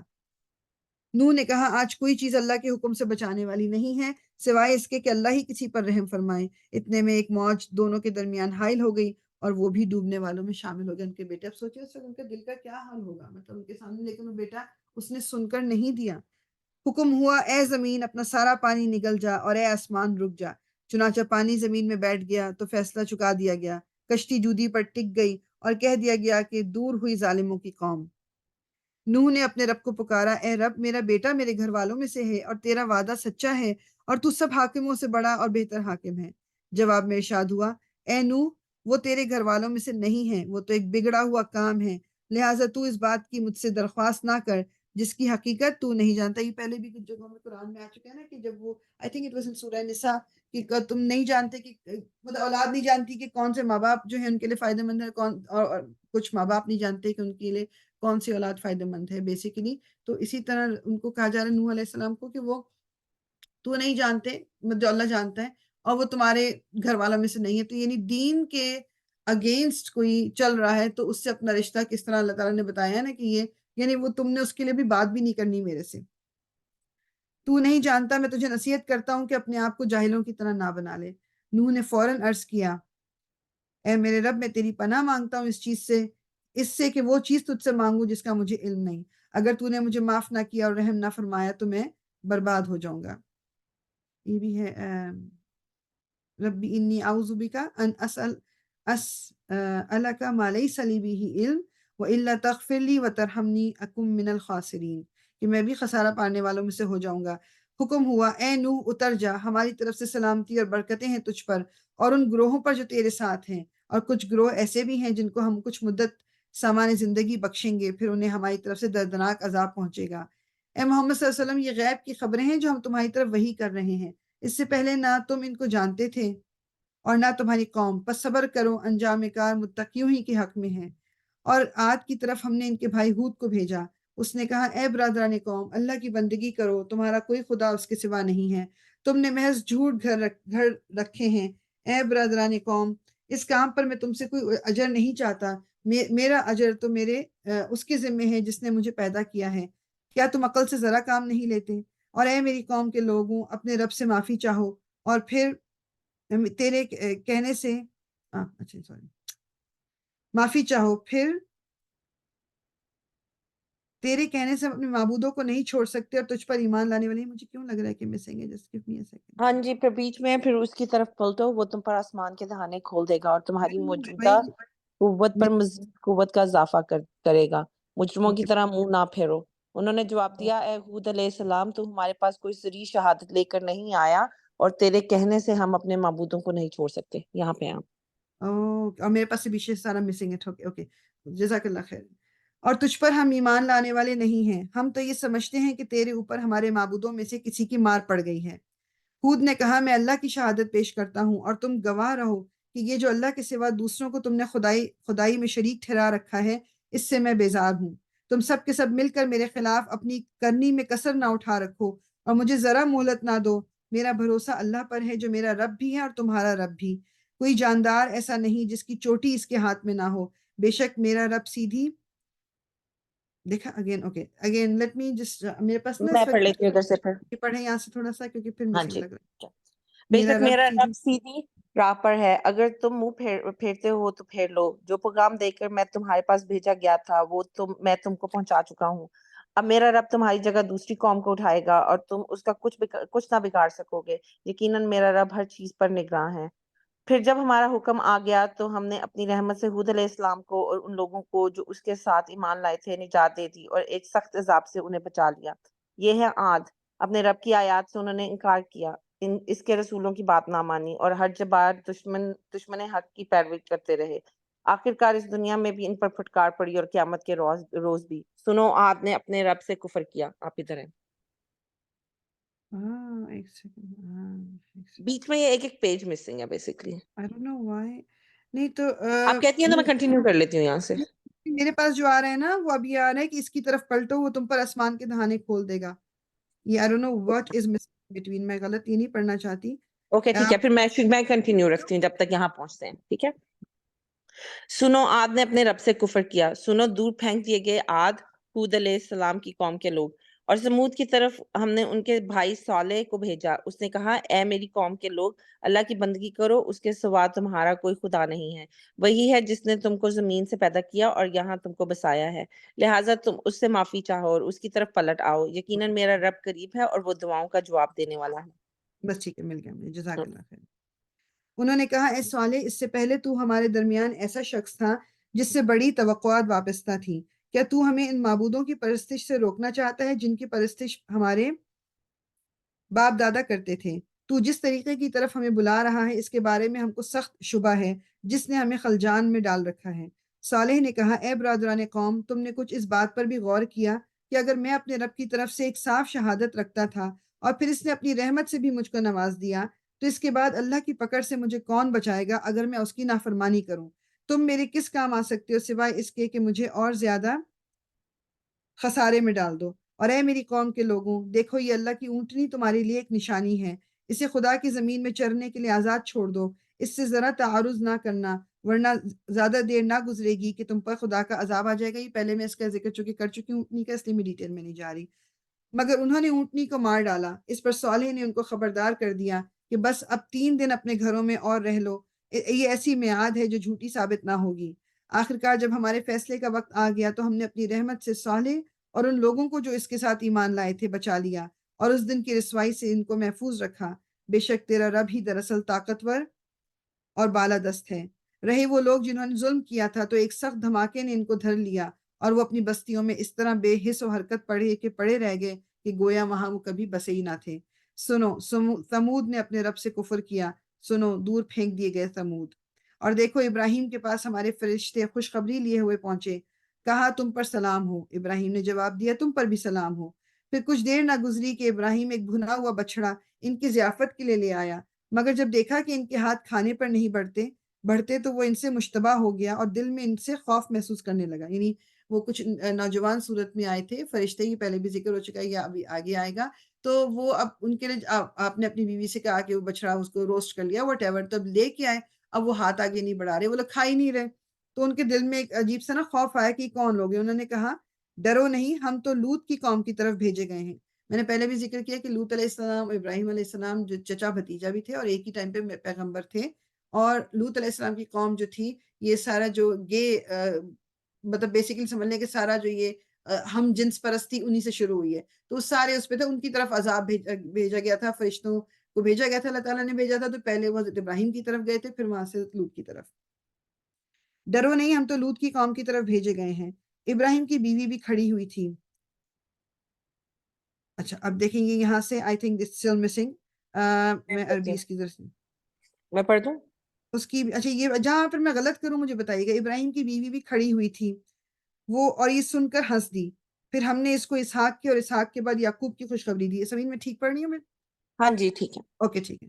وہ بولی ہائے میری کم بختی، کیا اب میرے ہاں اولاد ہوگی؟ اچھا حضرت ابراہیم کے پاس اولاد نہیں تھی، اور مطلب آپ یہ کہہ لو کہ جو بی بی ہاجرہ کے ساتھ ان کی ایک اولاد تھی جو پھر ہم سب اس واقعے کو جانتے ہیں، حضرت اسماعیل تھے، اور پھر اس کے بعد یہ جو ان کی دوسری بیوی تھی سارا ان کا نام تھا، تو ان کو پھر ابھی عمر کے اس حصے میں تھے 100-150 سال ان کی عمر تھی، تو وہ کہتی ہیں کہ کیا اب میرے ہاں اولاد ہوگی جبکہ میں بڑھیا پھونس ہوگی اور یہ میرے میاں بھی بوڑھے ہو چکے ہیں؟ یہ تو بڑی عجیب بات ہے۔ فرشتوں نے کہا اللہ کے حکم پر تعجب کرتی ہو؟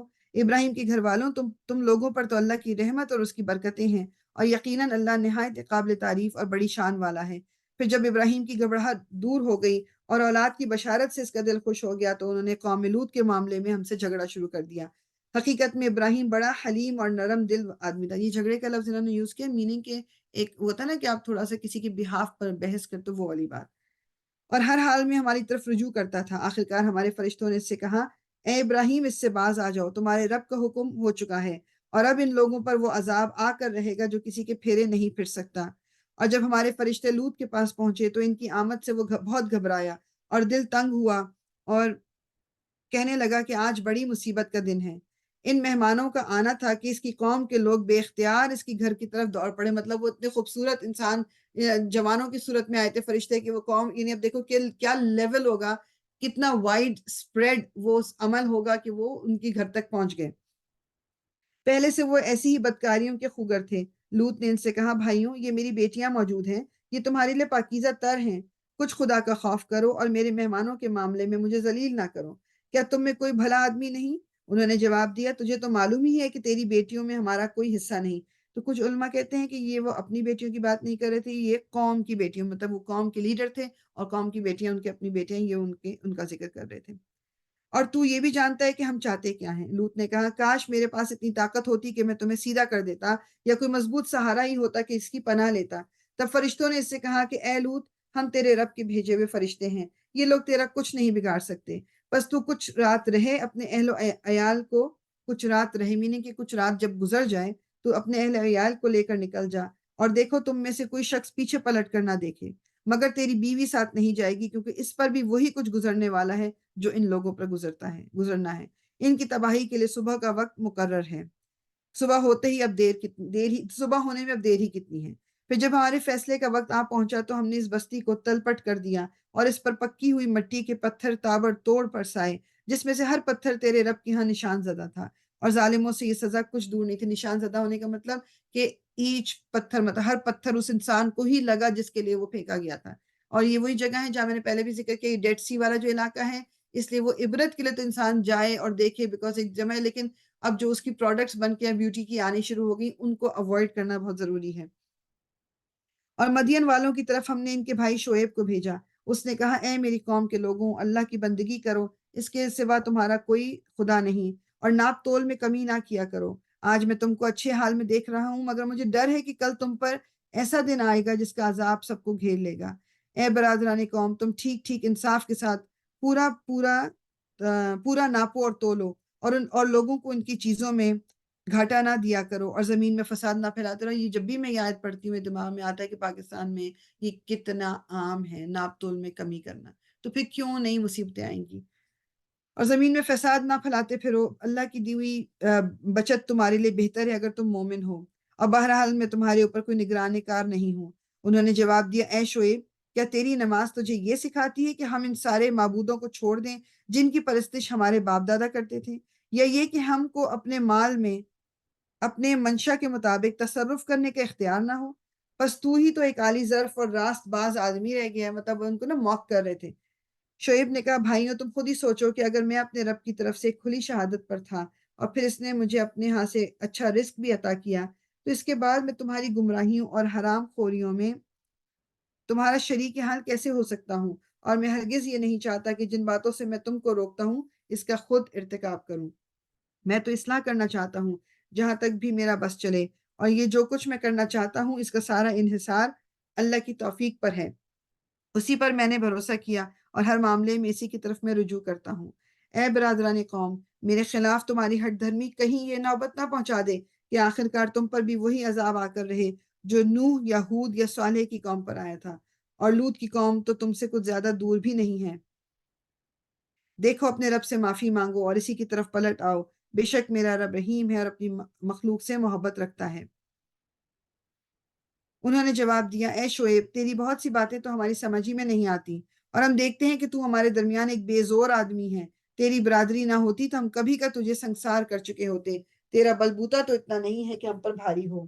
شعیب نے کہا بھائیوں، کیا میری برادری تم پر اللہ سے زیادہ بھاری ہے کہ تم نے برادری کا تو خوف کیا اور اللہ کو بالکل پس پش ڈال دیا؟ دس از سو ٹرو۔ ہم ابھی یہی کرتے ہیں، ہم لوگوں کے ڈر سے چیزیں چھوڑ دیتے ہیں، اللہ کے ڈر سے نہیں چھوڑتے۔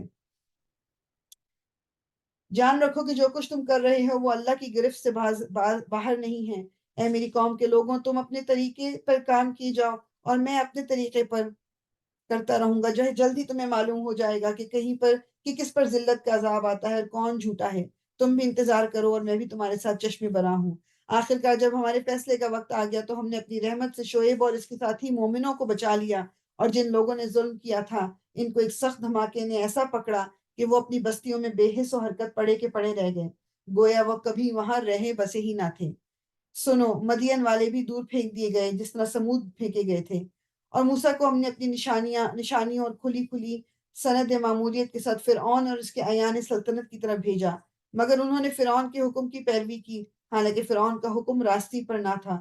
قیامت کے روز وہ اپنی قوم کے آگے آگے ہوگا اور اپنی پیشوائی میں انہیں دوزخ کی طرف لے جائے گا۔ کیسی بدتر جائے ورود ہے جس پہ کوئی پہنچے، اور ان لوگوں پر دنیا میں بھی لعنت پڑی اور قیامت کے روز بھی پڑے گی۔ کیسا برا صلہ ہے جو کسی کو ملے۔ یہ چند بستیوں کی سرگزشت ہے جو ہم تمہیں سنا رہے ہیں، ان میں سے بعض اب بھی کھڑی ہیں اور بعض کی فصل کٹ چکی ہیں۔ ہم نے ان پر ظلم نہیں کیا، انہوں نے آپ ہی اپنے اوپر ستم ڈھایا۔ اور جب اللہ کا حکم آ گیا تو ان کے وہ معبود جنہیں وہ اللہ کو چھوڑ کر پکارا کرتے تھے ان کے کچھ کام نہ آ سکے، اور انہوں نے ہلاکت اور بربادی کے سوا انہیں کچھ فائدہ نہ دیا۔ اور تیرا رب جب کسی ظالم بستی کو پکڑتا ہے تو پھر اس کی پکڑ ایسی ہی ہوا کرتی ہے، فی الواقع اس کی پکڑ بڑی سخت اور دردناک ہوتی ہے۔ حقیقت یہ ہے کہ اس میں ایک نشانی ہے ہر اس شخص کے لیے جو عذاب آخرت کا خوف کرے۔ وہ ایک دن ہوگا جس میں سب لوگ جمع ہوں گے، اور پھر جو کچھ بھی اس روز ہوگا سب کی آنکھوں کے سامنے ہوگا۔ ہم اس کے لانے میں بہت زیادہ تاخیر نہیں کر رہے ہیں، بس ایک گنی چنی مدت اس کے لیے مقرر ہے۔ جب وہ آئے گا تو کسی کو بات کرنے کی مجال نہ ہوگی الا یہ کہ خدا کی اجازت سے کچھ عرض کریں۔ پھر کچھ لوگ اس روز بدبخت ہوں گے اور کچھ نیک بخت۔ جو بدبخت ہوں گے وہ دوزخ میں جائیں گے جہاں گرمی اور پیاس کی شدت سے وہ ہانپیں گے اور پھنکارے ماریں گے، اور اسی حالت میں وہ ہمیشہ رہیں گے جب تک کہ زمین و آسمان قائم ہیں۔ اللہ تعالیٰ ہمیں محفوظ رکھے۔ اللہ یہ کہ تیرا رب کچھ اور چاہے، بے شک تیرا رب پورا اختیار رکھتا ہے کہ جو چاہے کرے۔ رہے وہ لوگ جو نیک بخت نکلیں گے تو وہ جنت میں جائیں گے اور وہاں ہمیشہ رہیں گے جب تک زمین و آسمان قائم ہیں۔ اللہ یہ کہ تیرا رب کچھ اور چاہے، ایسی بخشش ان کو ملے گی جس کا سلسلہ کبھی منقطع نہ ہوگا۔ پس اے نبی تو ان معبودوں کی طرف سے کسی شک میں نہ رہے جن کی یہ لوگ عبادت کر رہے ہیں، یہ تو بس لکیر کے فقیر بنے ہوئے ہیں، اسی طرح پوجا پاٹ کیے جا رہے ہیں جس طرح پہلے ان کے باپ دادا کرتے تھے، اور ہم ان کا حصہ انہیں بھرپور دیں گے بغیر اس کے کہ اس میں کچھ کاٹ کسر ہو۔ ہم اس سے پہلے موسیٰ کو بھی کتاب دے چکے ہیں اور اس کے بارے میں بھی اختلاف کیا گیا تھا، جس طرح آج اس کتاب کے بارے میں کیا جا رہا ہے جو تمہیں دی گئی ہے، کہ اگر تیرے رب کی طرف سے ایک بات پہلے طے نہ کر دی گئی ہوتی تو ان اختلاف کرنے والوں کے درمیان کبھی کا فیصلہ چکا دیا ہوتا۔ یہ واقع ہے کہ یہ لوگ اس کی طرف سے شک اور خلجان میں پڑے ہوئے ہیں، اور یہ بھی واقع ہے کہ تیرا رب انہیں ان کے اعمال کا پورا پورا بدلہ دے کر رہے گا، یقیناً وہ ان کی سب خبروں سے باخبر ہے۔ پس اے محمد صلی اللہ علیہ وسلم تم اور تمہارے وہ ساتھی جو کفر و بغاوت سے ایمان اور اطاعت کی طرف پلٹ آئے ہیں ٹھیک ٹھیک راہ راست پر ثابت قدم رہو جیسا کہ تمہیں حکم دیا گیا ہے، اور بندگی کی حد سے تجاوز نہ کرو۔ جو کچھ تم کر رہے ہو اس پر تمہارا رب نگاہ رکھتا ہے۔ ان ظالموں کی طرف ذرا نہ جھکنا اور ورنہ جہنم کی لپیٹ میں آ جاؤ گے، اور تمہیں کوئی ایسا ولی اور سرپرست نہ ملے گا جو خدا سے تمہیں بچا سکے، اور کہیں سے تم کو مدد نہ پہنچے گی۔ اور دیکھو نماز قائم کرو دن کے دونوں سروں پر اور کچھ رات گزرنے پر، در حقیقت نیکیاں برائیوں کو دور کر دیتی ہیں۔ یہ ایک یاد دہانی ہے ان لوگوں کے لیے جو خدا کو یاد رکھنے والے ہیں، اور صبر کر، اللہ نیکی کرنے والوں کا اجر کبھی ضائع نہیں کرتا۔ پھر کیوں نہ ان قوموں میں سے جو تم سے پہلے گزر چکی ہیں ایسے اہل خیر موجود رہے جو لوگوں کو زمین میں فساد برپا کرنے سے روکتے۔ ایسے لوگ نکلے بھی تو بہت کم جن کو ہم نے ان قوموں میں سے بچا لیا، ورنہ ظالم لوگ تو انہی مزوں کے پیچھے پڑے رہے جن کے سامان انہیں فراوانی کے ساتھ دیے گئے تھے، اور وہ مجرم بن کر رہے۔ تیرا رب ایسا نہیں ہے کہ بستیوں کو ناحق تباہ کر دے حالانکہ ان کے باشندے اصلاح کرنے والے ہوں۔